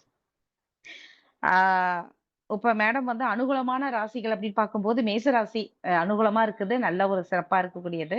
அது மேடம் வந்து விளக்கமாவே சொல்லியிருக்கிறாங்க நமக்கு. இன்னும் கொஞ்சம் விரிவா விளக்கமா நாளைக்கு என்னுடைய இது டெலிகாஸ்ட் எல்லாத்தோடதும் பண்ணலாம்னு இருக்கிறோம். அது மேடம் விளக்கமா சொல்லிட்டாங்க. ரிஷபத்துக்கு பார்த்தோம் அப்படின்னா 10ல ராகு பகவானும் 4ல கேது பகவானும் அமர்ந்திருக்கிறாரு. அப்படிங்கும் போது 10ல இருக்கக்கூடிய ராகு வெளிநாடு யோகம் போறது, தொழில் விஷயமா உத்தியோகம் சம்பந்தப்பட்டது, வெளியூர் வெளிநாடு இது மாதிரி போய் அங்க உத்தியோகம் பார்க்கக்கூடிய அமைப்புகளை உருவாக்கி கொடுப்பாங்க. அடுத்தது நம்மளுடைய தாத்தா பாட்டி இது மாதிரி இருக்கக்கூடிய ஒரு வகையில ஒரு சில என்னன்னா இழப்புகளை சந்திக்கக்கூடிய ஒரு அமைப்புகளையும் உருவாக்கி கொடுக்கும். கொஞ்சம் அவங்க மேல ஒரு கேரிங் எடுத்துக்கக்கூடிய ஒரு அமைப்பும் கொஞ்சம் நம்ம பார்த்துக்கணும். அதே போல தாயார் உடல்நிலையிலையும் இங்க கொஞ்சம் கவனம் செலுத்தணும். அடுத்தது நம்மளுடைய வீட்டுல ஏதாவது ஒரு செலவு மாத்தி மாத்தி வந்துகிட்டே இருக்கிற மாதிரியானது இருக்கும். ஓகேங்களா, மருத்துவ செலவு இது மாதிரி ஏதோ ஒண்ணு இருந்துகிட்டே இருக்கும். துலாம் ராசிக்கு பார்த்தோம்னா கண்டிப்பா இவர்களுக்கு புத்திர பாக்கியத்துக்காக எதிர்பார்த்துக்கிட்டு இருக்கக்கூடியவர்களுக்கு இந்த மருத்துவ ரீதியா டெஸ்ட் டியூப் பேபி இது மாதிரி ட்ரை பண்ணிட்டு இருக்கிறவங்களுக்கு இந்த காலகட்டங்கள் சக்சஸ கொடுக்கும். ஓகேங்களா, இப்ப இந்த டைம் அவங்க எல்லாமே செட் ஆகும். எது எடுத்தாலுமே அவங்களுக்கு கரெக்டா பாசிட்டிவா வரக்கூடிய அமைப்புகள் அவங்களுக்கு இருக்குது. என்ன வர வேண்டிய தொகை கொஞ்சம் டிலே ஆகும். ஒரு தொகை வெளியில போயிருக்குது வரணும் அப்படின்னாலோ, இவங்களுக்கு கிடைக்க வேண்டிய ப்ரமோஷன்ஸ் இது சம்பந்தப்பட்டது இருந்ததுனாலோ கொஞ்சம் அங்கீகாரம் கொஞ்சம் லேட் ஆகக்கூடிய ஒரு அமைப்புகள் உண்டு. மூத்த சகோதர சகோதரி வழியில கொஞ்சம் எச்சரிக்கையா, கொஞ்சம் வாக்குவாதம் பண்ணாம, கொஞ்சம் மனஸ்தாபம் இல்லாம கொஞ்சம் கொண்டு போறது சிறப்பை கொடுக்கும். இதுதான் மீன ராசிக்காரர்களுக்கு வந்து ஆல்ரெடி ஜென்மத்துல இப்ப சனி பகவான் வர உட்கார்ந்துட்டு இருக்கிறாரு. ஒரு கன்ஃபியூசன்ஸ் இருந்தாலும் ராகுனால அவங்களுக்கு என்ன பண்ணும், ஓரளவுக்கு வருமானங்கள் வெளியில இருந்து வரக்கூடிய வருமானங்கள், மறைமுக வருமானங்கள் கொஞ்சம் அதிகமா இருக்கும். ஆனா அதே சமயத்துல கேட்ட இடத்துல சீக்கிரம் உதவிகள் கிடைக்காது. ஒரு மன விரக்திக்கு கொண்டு போற மாதிரி இருக்கும். தொழிலும் டல் அடிக்கிற மாதிரியானது இருக்கும். ஆபீஸ்லயும் நம்மளை சுத்தி நயவஞ்சக கூட்டம் இருக்கிற மாதிரி ஒரு ஃபீல் உருவாக்கி கொடுக்கும். என்னடா இது நம்ம வாழ்க்கையே இப்படியே தான் இருக்குமா அப்படிங்கிற மாதிரியான ஒரு ஃபீலை அவங்களுக்கு கொடுக்கும். கொஞ்சம் கொஞ்சம் ஜாக்கிரதையா அந்த தொழில் உத்தியோக ஸ்தானத்துல இருக்கக்கூடியவர்களுக்கு வந்து கொஞ்சம் கூட இருக்கிறவர்களோட கொஞ்சம் கவனமா இருக்கணும் அப்படின்னு ராகு நமக்கு யோகத்தை கொடுக்கிறாரு. ஆனா கேது பகவான் கொஞ்சம் அந்த இடத்துல சிரமங்களை கொடுக்கிறாரு. சுமாரா இருக்கிறது 50-50 அப்படின்னு பார்த்தோம்னா மிதுனம், தனுசு, கன்னி இவர்களுக்கு வந்து கொஞ்சம் சுமாரா இருக்கு அப்படின்னு சொல்லலாம். தந்தையார் உடல்நிலையில கொஞ்சம் கவனம் செலுத்தணும் மிதுனம். அடுத்தது இளைய சகோதர சகோதரிகள் வகையில கொஞ்சம் மன சங்கடங்களை கொடுக்கும். அவர்கிட்ட கொஞ்சம் அட்ஜஸ்ட் பண்ணி போங்க. போன் பேசுறதுல கொஞ்சம் கேர்ஃபுல்லா பேசுங்க. அதுதான் முக்கியமா சொல்லக்கூடிய விஷயங்கள். ஆனா இருந்தாலும் நீங்க இப்ப இந்த காலகட்டங்கள் உங்களுக்கு எங்கேயாவது வெளியில போகணும் அப்படிங்கறது எல்லாமே இப்ப அமைச்சு கொடுக்கும். தொழில் சம்பந்தப்பட்ட வேலை சம்பந்தப்பட்ட ஒரு பிரேக் கொடுக்குற மாதிரியானது இருக்கும். அதை நீங்க கொஞ்சம் பார்த்துக்கணும். அது மட்டும் இல்ல புதிய வேலை வாய்ப்புகளை தேடி போகக்கூடியதுல வந்து முற்பகுதி விட பிற்பகுதி உங்களுக்கு யோகத்தை கொடுக்கக்கூடிய அமைப்பை உருவாக்கி கொடுக்கும். தனுசு வந்து ஒரு பிரபலத்தை உருவாக்கி கொடுக்கும். எந்த இடத்துக்கு போனாலும் தன்னை ஒரு அங்கீகரிக்கிற மாதிரியான ஒரு அமைப்பு மீடியா சம்பந்தப்பட்டதுல எல்லாம் வெளியில வரக்கூடிய ஒரு அமைப்பு கொடுக்கும். ஆனா இருந்தாலும் வதந்திகளும் உருவாகும். அதை கொஞ்சம் நம்ம பார்த்துக்கணும். தந்தையார் உடல்நிலையிலையும் கொஞ்சம் கவனம் செலுத்தணும். கன்னிராசிக்காரர்களுக்கு பார்த்தோம் அப்படின்னா கடன்கள் ஒரு பக்கம் அதிகமாகும். ஓகேங்களா? உத்தியோகத்துல இருக்கிற வேலைப்பளுவங்களுக்கு அதிகமாக இருக்கும். நிம்மதியான தூக்கம் இருக்காது. ஏதாவது ஒண்ணு திங்கிங் அவைங்க மனசுல வேலை சம்மந்தப்பட்டு ஓடிக்கிட்டே இருக்கும். இது மாரி இருக்கக்கூடிய அமைப்புகள் வந்து கன்னிராசிக்காரர்களுக்கு இருக்கக்கூடியது. இது ஒரு 50-50 அவரேஜா இந்த 3 ராசிக்காரர்களுக்கு இருக்கும். ஆக மொத்தத்துல ராகு கேது பெயர்ச்சி அனைவருக்கும் நல்லதே நடக்கும். நல்லதே செய்யறதுக்காக அவர நம்ம வழிபட்டோம் அப்படின்னா, சாட்சிக்காரன் கால்ல விழுறத விட சண்டைக்காரன் கால்ல விழுந்தாவே போதும் அப்படிங்கிற மாதிரி, நமக்கு யாரு கெடுதல் பண்றாங்களோ, அவரையவே நம்ம சரணாகதி அடைஞ்சுட்டோம் அப்படின்னா, மிக சிறப்புக்கூடும். ஜெனரலா காமனா பார்த்தோம் அப்படின்னா, நம்ம கேது நமக்கு பாதகஸ்தானத்துல இருந்தாரு அப்படின்னா, நீங்க ஊரா, கோயில் கோயிலா போகணும்னு அவசியம் இல்ல. உங்க ஊருக்கு பக்கத்துல இருக்கக்கூடிய அரச மரத்துல இருக்கக்கூடிய பிள்ளையார போய் வழிபாடு பண்ணுங்க. பக்கத்துல அந்த ராகு கேதுவோடைய சர்ப்பம் இருக்கிற மாதிரியான பிள்ளையார் இருக்கும். அந்த பிள்ளையாருக்கு நீங்க 21 தீபம் வச்சு ஓகேங்களா? ஞாயிற்றுக்கிழமை அன்னைக்கு வழிபாடு பண்ணிட்டு வாங்க. உங்களுக்கு அது சிறப்ப கொடுக்கும். இப்ப ராகு பகவான் வந்து ப்ராப்ளமா இருக்கிறார். துர்க்கைய வழிபாடு பண்ணுங்க. அது வந்து உங்களுக்கு ரொம்ப சிறப்பா கொடுக்கக்கூடியது. நம்ம வெளியில போகக்கூடிய ஒரு அமைப்பு இருக்குது. நம்ம கோயில்ல போய் ஏதாவது ஒரு பரிகாரங்கள் பண்றேன் அப்படின்னு இருக்கக்கூடியவர்கள் காளஹஸ்தி, திருப்பாம்புரம், அடுத்தது திருநாகேஸ்வரம், கருமாரியம்மன், நாகாத்தம்மன், அதே மாதிரி நாகர்கோவில் இருக்கக்கூடிய நாகராஜர் கோவில். இந்த கோவில்களுக்கெல்லாம் யார் யார் எந்தெந்த ஊர்ல கொஞ்சம் நியரஸ்ட் பிளேஸ்ல இருக்குதோ அங்க போகணும்னா அது அந்த அன்னைக்கு நம்ம வந்து போயிட்டு ஒண்ணா ஞாயிற்றுக்கிழமை அன்னைக்கு போயிட்டு அந்த அந்த பூஜையை அங்க பண்ணுங்க. அது ரொம்பவும் சிறப்பு கொடுத்து நம்ம வாழ்க்கையை வந்து வளமாக்கும் அப்படிங்கறத இந்த இடத்துல நான் தெரிவிச்சுக்கிறேன். அன்னபூர்ணி மேடம் நீங்க ஏதாவது சொல்றீங்களா? மலர்விழி மேடம் நீங்க? Okay madam. அதாவது எல்லா விஷயத்தையும் நீங்க நிறைய சொல்லிட்டீங்க. இதுக்கு மேல நாங்க சொல்லணும் அப்படின்னம்னா, அதாவது ராகு பகவான் வந்து இருக்கிற ராசிக்கு எந்த ஒரு ராசியை எடுத்தாலும் 3, 6, 10, 11ஆம் இடங்கள்ல வரும்போது அவர் ஒரு நற்பலன்களை தருவாரு. அதே மாதிரி கேது பகவானும் எந்த ராசிக்கும் 3, 6, 10, 11ல வரும்போது அவர் ஒரு நற்பலன்களை தருவாரு. மற்ற இடங்கள்ல வரும்போது தீய பலன்கள்னு சொல்ல முடியாது. அதற்கு தகுந்த மாதிரி நாளைக்கு நாங்க எல்லா விஷயத்தையும் தெளிவா சொல்றோம் அப்படிங்கிறதோட என்னுடைய பலன்களை முடிச்சுக்கிறேனுங்க. Okay okay thank you madam thank you. ஏன்னா விரிவா உங்களுக்கு இன்னும் எப்படி எல்லாம் எச்சரிக்கையா இருக்கணும், நமக்கு இன்னும் என்ன பாசிட்டிவா இருக்கும் அப்படிங்கிறத பத்தி நாளைக்கு நமக்கு வீடியோவோ நம்மளோட சேனல்ஸ்ல ஸ்ரீ கனகதாரா சேனலோட இதுல உங்களுக்கு ஒளிபரப்பாகும். நீங்க நம்ம குரூப்ல எல்லாத்துலயுமே போடுறோம். அதை நீங்க பார்த்து உங்களுடைய வாழ்க்கையை வழிகாட்டியா நீங்க எடுத்து அடுத்தடுத்த லெவலுக்கு முன்னேற்றம் அடையிறதுக்கு. ஏன்னா ஒரு கிரகங்கள் நமக்கு சாதகமா இருக்கும் போது காற்று உள்ள போதே தூற்றிக்கொள்னு சொல்ற மாதிரி அந்த காலகட்டத்தை நம்ம பயன்படுத்திக்கணும்.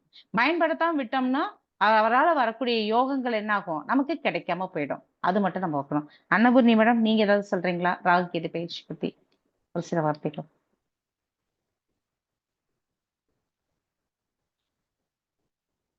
ஓகே மேடம் கொஞ்சம் வெளியில இருக்கிறாங்கன்னு நினைக்கிறேன். நீங்க வேற ஏதாவது கேள்விகள் கேட்கணுங்களா? அதே மாதிரி இன்னொரு நோட் பண்ணிக்கோங்க. நமக்கு வந்து சீக்கிரம் வேலை கிடைக்கணும். நம்ம கிளைண்ட்ஸ்கோ இல்ல இங்க வந்திருக்கக்கூடியவர்களுக்கு உத்தியோகம் சம்பந்தப்பட்ட ப்ராப்ளம்ஸ் இருக்குது, உத்தியோகம் கிடைக்கணும், வேலை கிடைக்கணும் அப்படின்னு இருந்தா சக்கரத்தாழ்வார வழிபாடு பண்ணணும்.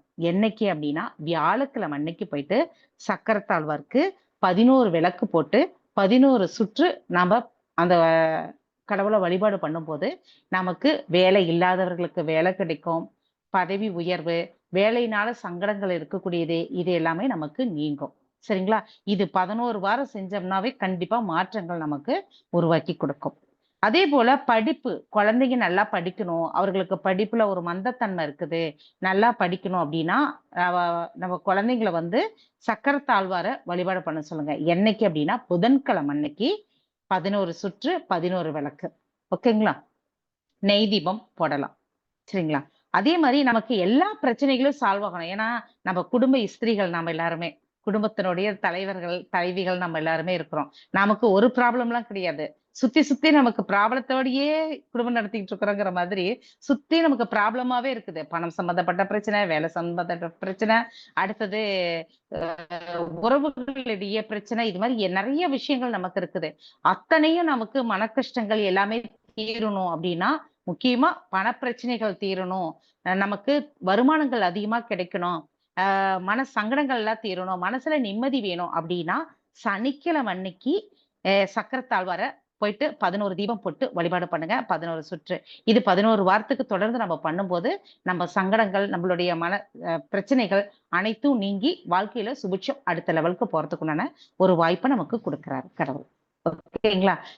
முடிஞ்ச அளவுக்கு நம்ம வந்து நம்ம பேர்ல நம்ம ஒரு அர்ச்சனை பண்ணி சாமி கும்பிட்டு வந்து ரொம்ப சிறப்பு கொடுக்கும்.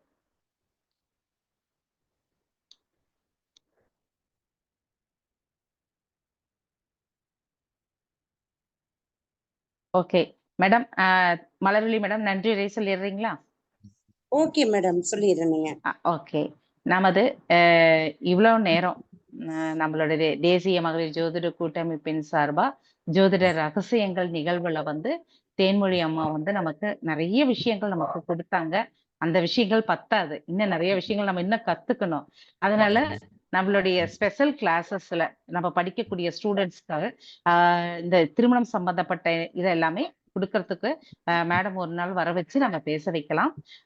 இப்ப இவ்வளவு நேரம் எல்லாருமே பொறுமையா கேட்டதை நம்ம மகளிர் ஜோதிட அமைப்பு சார்பா மாநில இணை செயலாளர் மலர்விழி மேடம் பொள்ளாச்சி அஸ்ட்ராலஜர் அவரு பிரசன்ன அடிப்படையில நிறைய சொல்லுவாங்க. அது இல்லாம ஃபேஸ் ரீடிங், ஒருத்தர் முகத்தை பார்த்தே பலன்கள் சொல்லக்கூடிய அமைப்பு. ஒரு நெக்ஸ்ட் வீக்ல நம்ம எல்லாரும் உங்களுடைய கேமராவை ஆன் பண்ணி வச்சு உங்க முகத்தை மட்டும் நீங்க காமிச்சீங்கன்னா போதும், உங்களுக்கு உண்டான பலன்களை சொல்ற மாதிரி அடுத்த வாரத்தை ஒரு வாரம் ப்ரிப்பரா ரெடி பண்ணிக்கலாம். மேடமோட அப்பாயின்மெண்ட் கேட்டு ஒரு நாள் அதை ஃபிக்ஸ் பண்ணலாம். அதுல நம்ம ஒரு 10 பேருக்கு அதுக்குண்டான பலன்கள் சொல்ற மாதிரி ஏற்பாடு பண்ணலாம். சரிங்களா? இப்ப மேடம் வந்து நம்ம அனைவருக்கும் வந்து நன்றி தெரிவிப்பதற்காக வருகை புரியுறாங்க. மேடம் நீங்க நன்றி சொல்லுங்க. கண்டிப்பா மேடம். இன்னைக்கு உங்களுக்கு ஃபேஸ் ரீடிங்ல நீங்க தொழில் சம்பந்தமான விஷயத்துல ஃபுல் எஃபோர்ட் போடுறதுக்கு உங்க மனசு அப்படியே அலப்பாஞ்சுக்கிட்டே இருக்கு. என்னென்ன பண்ணலாம், இனி என்ன செய்யலாம் அப்படிங்கிறது உங்க மனசுல மொத்தமான ஒரு எண்ணமா இருக்கு. ஓகேங்களா? இன்னைக்கு எனக்கு வந்த பலன் அது. ஓகே ஓகேங்க. இப்ப நமக்கு வீடியோ ஆன் பண்ணி இருக்கிறாங்க சீனிவாசன் சாரும் நம்ம சிதம்பரம் அஸ்ட்ரோ பிச்சை சாரும். அவங்க 2 பேருக்கும் கொஞ்சம் நீங்க சொல்லுங்க பாக்கலாம். ஏன்னா அவங்க நமக்காக வெயிட்டிங்ல வீடியோ ஆன்லயே இருந்துட்டு இருக்காங்க இல்லைங்களா? அதனால ஓகேங்க. எனக்கு தெரியுது அவங்க வீடியோல இருக்கிறாங்க மேடம், பாருங்க. வரலீங்களே மேடம்? இருக்கு மேடம், லைன்ல தான் மேடம் இருக்கு.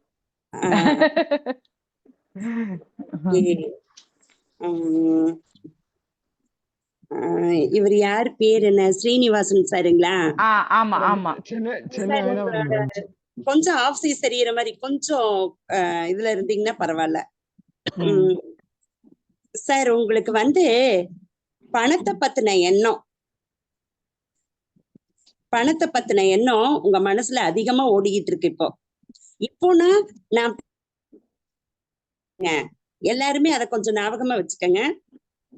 கொஞ்ச நாளா உங்க மனசுல என்ன எண்ணங்கள் ஓடிட்டு இருக்கு, என்ன தேவைகள் உங்களுக்கு இருக்குங்கிறத நான் சொல்லிட்டு இருக்கிறேனுங்க.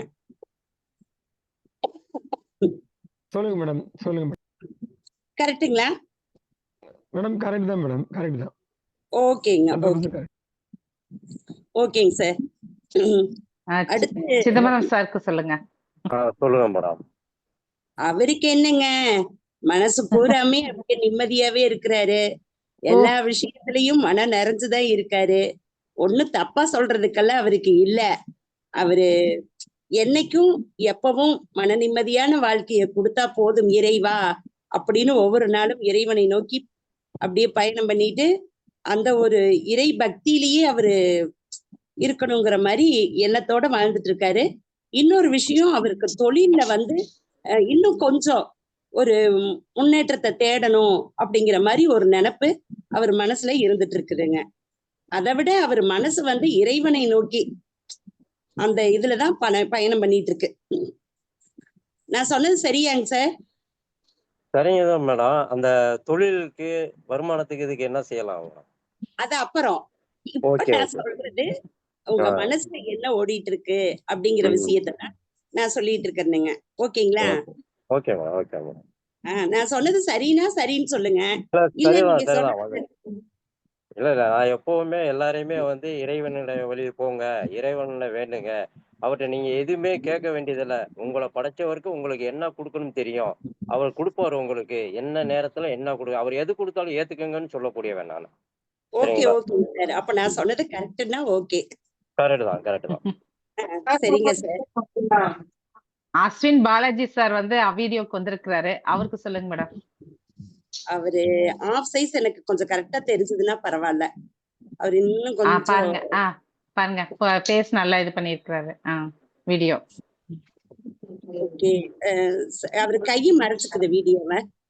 மேடம் சார் கை கொஞ்சம் எடுத்துருங்க.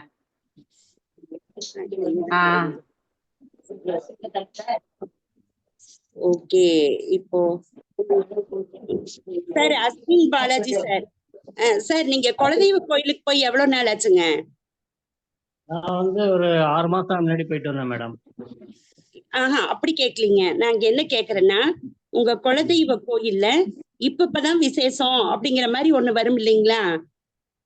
இந்தந்த இப்போ ஒவ்வொருத்தர் குலதெய்வ கோயில்லையும் வருஷத்துக்கு ஒரு தடவை தலைக்கட்டு வரி அந்த மாதிரி செலுத்தி கோயில்ல விசேஷம் வரும் இல்லைங்களா? ஆமாங்க, சித்ரா பௌர்ணமி விசேஷமா இருக்குங்க. Okay okay. நீங்க சித்ரா பௌர்ணமிக்கு போனீங்களா? இல்ல போகல மேடம், கிராமத்துல இருக்கு, போக முடியல. அதுதான் விஷயம், அதுதான். ஓகேங்களா? நீங்க இந்த சித்ரா பௌர்ணமிக்கு மட்டும் இல்ல, போன சித்ரா பௌர்ணமிக்குமே போன மாதிரி தெரியல. ஆமா மேடம், போகல மேடம். அவ்வளவுதான், உங்க பலன் முடிஞ்சு போச்சு. அதாவது குலதெய்வத்தோட அனுகூலம் உங்களுக்கு கம்மியா இருக்கு. ஓகேங்களா? அந்த விஷயம் உங்களை பார்த்ததுமே எனக்கு தெரிஞ்சு போச்சுங்க. அது ஒரு இனிமே போறேன் மேடம், இனிமே கண்டிப்பா போறேன். இனி போங்க சார். நான் அத கண்டிப்பா நீங்க போகணும். கண்டிப்பா நீங்க சாமி கும்பிடணும், உங்களுக்கு எல்லாம் நல்லதே நடக்கணும். நான் எப்பவுமே சொல்லும் போது கூட அதைத்தான் சொல்லுவேன், எல்லாருக்கும் நல்லதே நடக்கணும் தான் நான் மெயினா சொல்லுவேனுங்க. ஆனா உங்களுக்கு வந்து இன்னொன்னு எக்ஸ்ட்ரா சொல்லிடுறேன். உங்களுக்கு தொழில சிறப்படையணும் அப்படிங்கிற ஒரு எண்ணம் இருந்துட்டு இருக்குதுங்க சார். தொழில சிறப்படையணும் சிறப்படையணும். இல்ல மேடம், நான் ஒர்க் பண்ணிட்டு இருக்கேன். ஓகேங்க. யாருக்கும் சொல்லுங்க சார், சொல்லுங்க சொல்லுங்க. ஒர்க் பண்ற இடத்துல யாருக்கும் எதுவும் ஆக்சிடென்ட் ஆயிடக்கூடாது. ஒர்க் பண்ற இடத்துல எதுவும் சேஃப்டியா ஒர்க் பண்ணணும், அந்த மாதிரி எண்ணங்கள் தான் இருக்கு. ஏன்னா கிரெயின் ஆப்ரேட்டரா இருக்கேன். ஓகேங்க. எதுவும் ஆக்சிடென்ட் ஆகாம ஓட்டிடணும், 2 வருஷம் சர்வீஸ் இருக்கு, அதனால சேஃப்டியா இருக்கணும், அந்த மாதிரி எண்ணங்கள் இருக்கு. அப்ப அது தொழில சிறப்படைகிறது தானுங்க? ஆமாங்க ஆமாங்க மேடம். அந்த எண்ணம் வந்து தொழில சிறப்படைகிறது தானுங்க. அது வந்து தொழில குறைஞ்சு போறது ஒண்ணும் இல்லையே. நீங்க சொல்ற எண்ணங்கள் வந்து தொழில சிறப்படையணும்ங்கிறது தான். சரி, அப்படி எடுத்துக்கலாம் மேடம். அப்படி எடுத்துக்கலாம்ல. ஓகேங்க சார். நீங்க மேடம் சொல்லுங்க சார். குலதெய்வ கோயிலுக்கு வந்து அங்க ஃபங்க்ஷன் அப்ப போக முடியாது. ஆனா வந்து மத்தபடி நான் போய் ஏதாவது வீட்டு ஃபங்க்ஷன்லாம் போய் பூஜை போடுவேன், டொனேட்லாம் பண்ணுவேன். ஆனா மேஜரா கொண்டாடும் போது என்னால போக முடியறது இல்ல. சார் நீங்க உங்க வீட்டுல ஒரு ஃபங்க்ஷன் எல்லாத்தையும் கூப்பிடுறீங்க.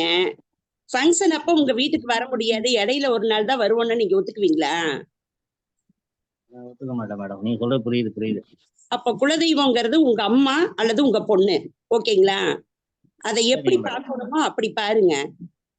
சரிங்க மேடம். அவங்க 1000 கோவத்துல இருப்பாங்க, அது என்னங்கறத நம்ம பாத்துருவோம். அவங்க பாத்துருவாங்க. ஓகேங்களா?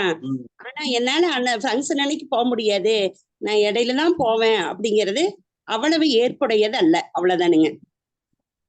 சரிங்க மேடம்.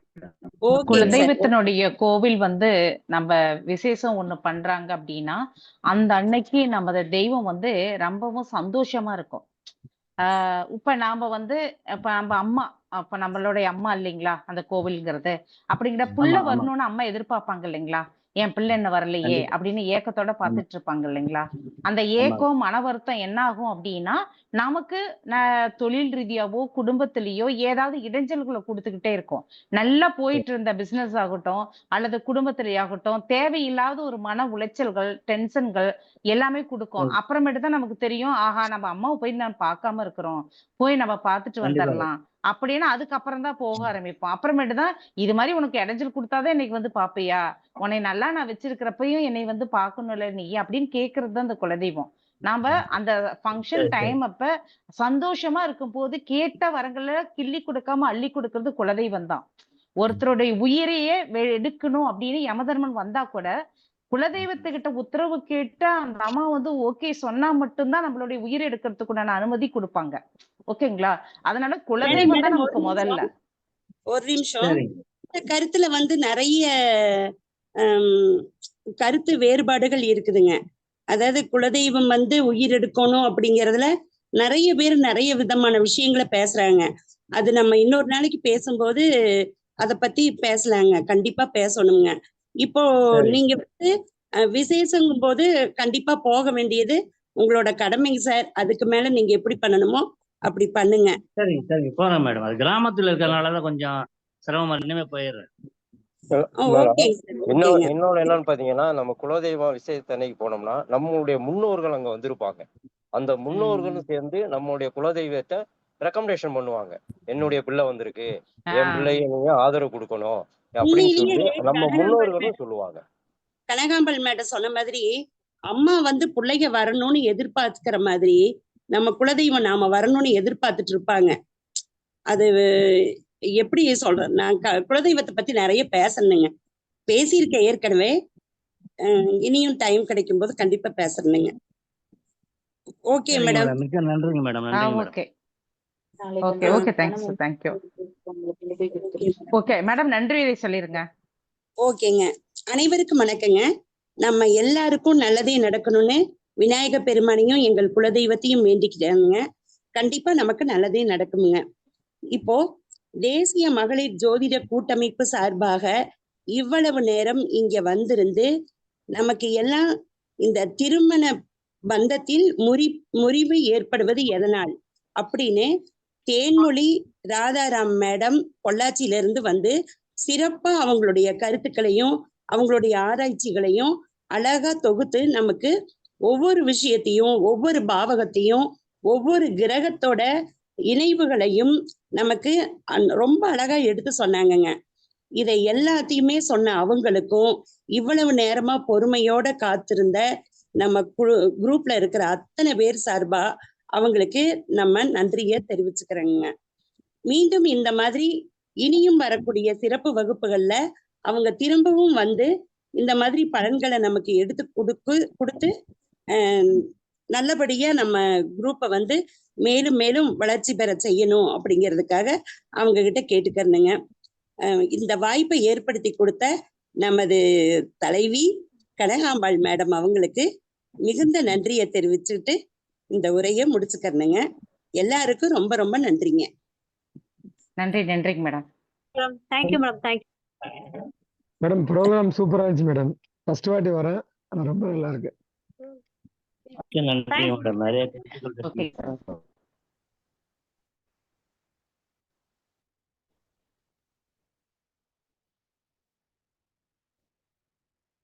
ஓகேங்க சார், ரொம்ப சந்தோஷம். ஏன்னா மேற்கொண்டு ஒரு வணக்கம் விஷயங்கள் எல்லாருக்கும் வணக்கம். என்னன்னா நன்றி. எப்படி நம்ம பண்ண போறோம். ஓகேங்க சார்.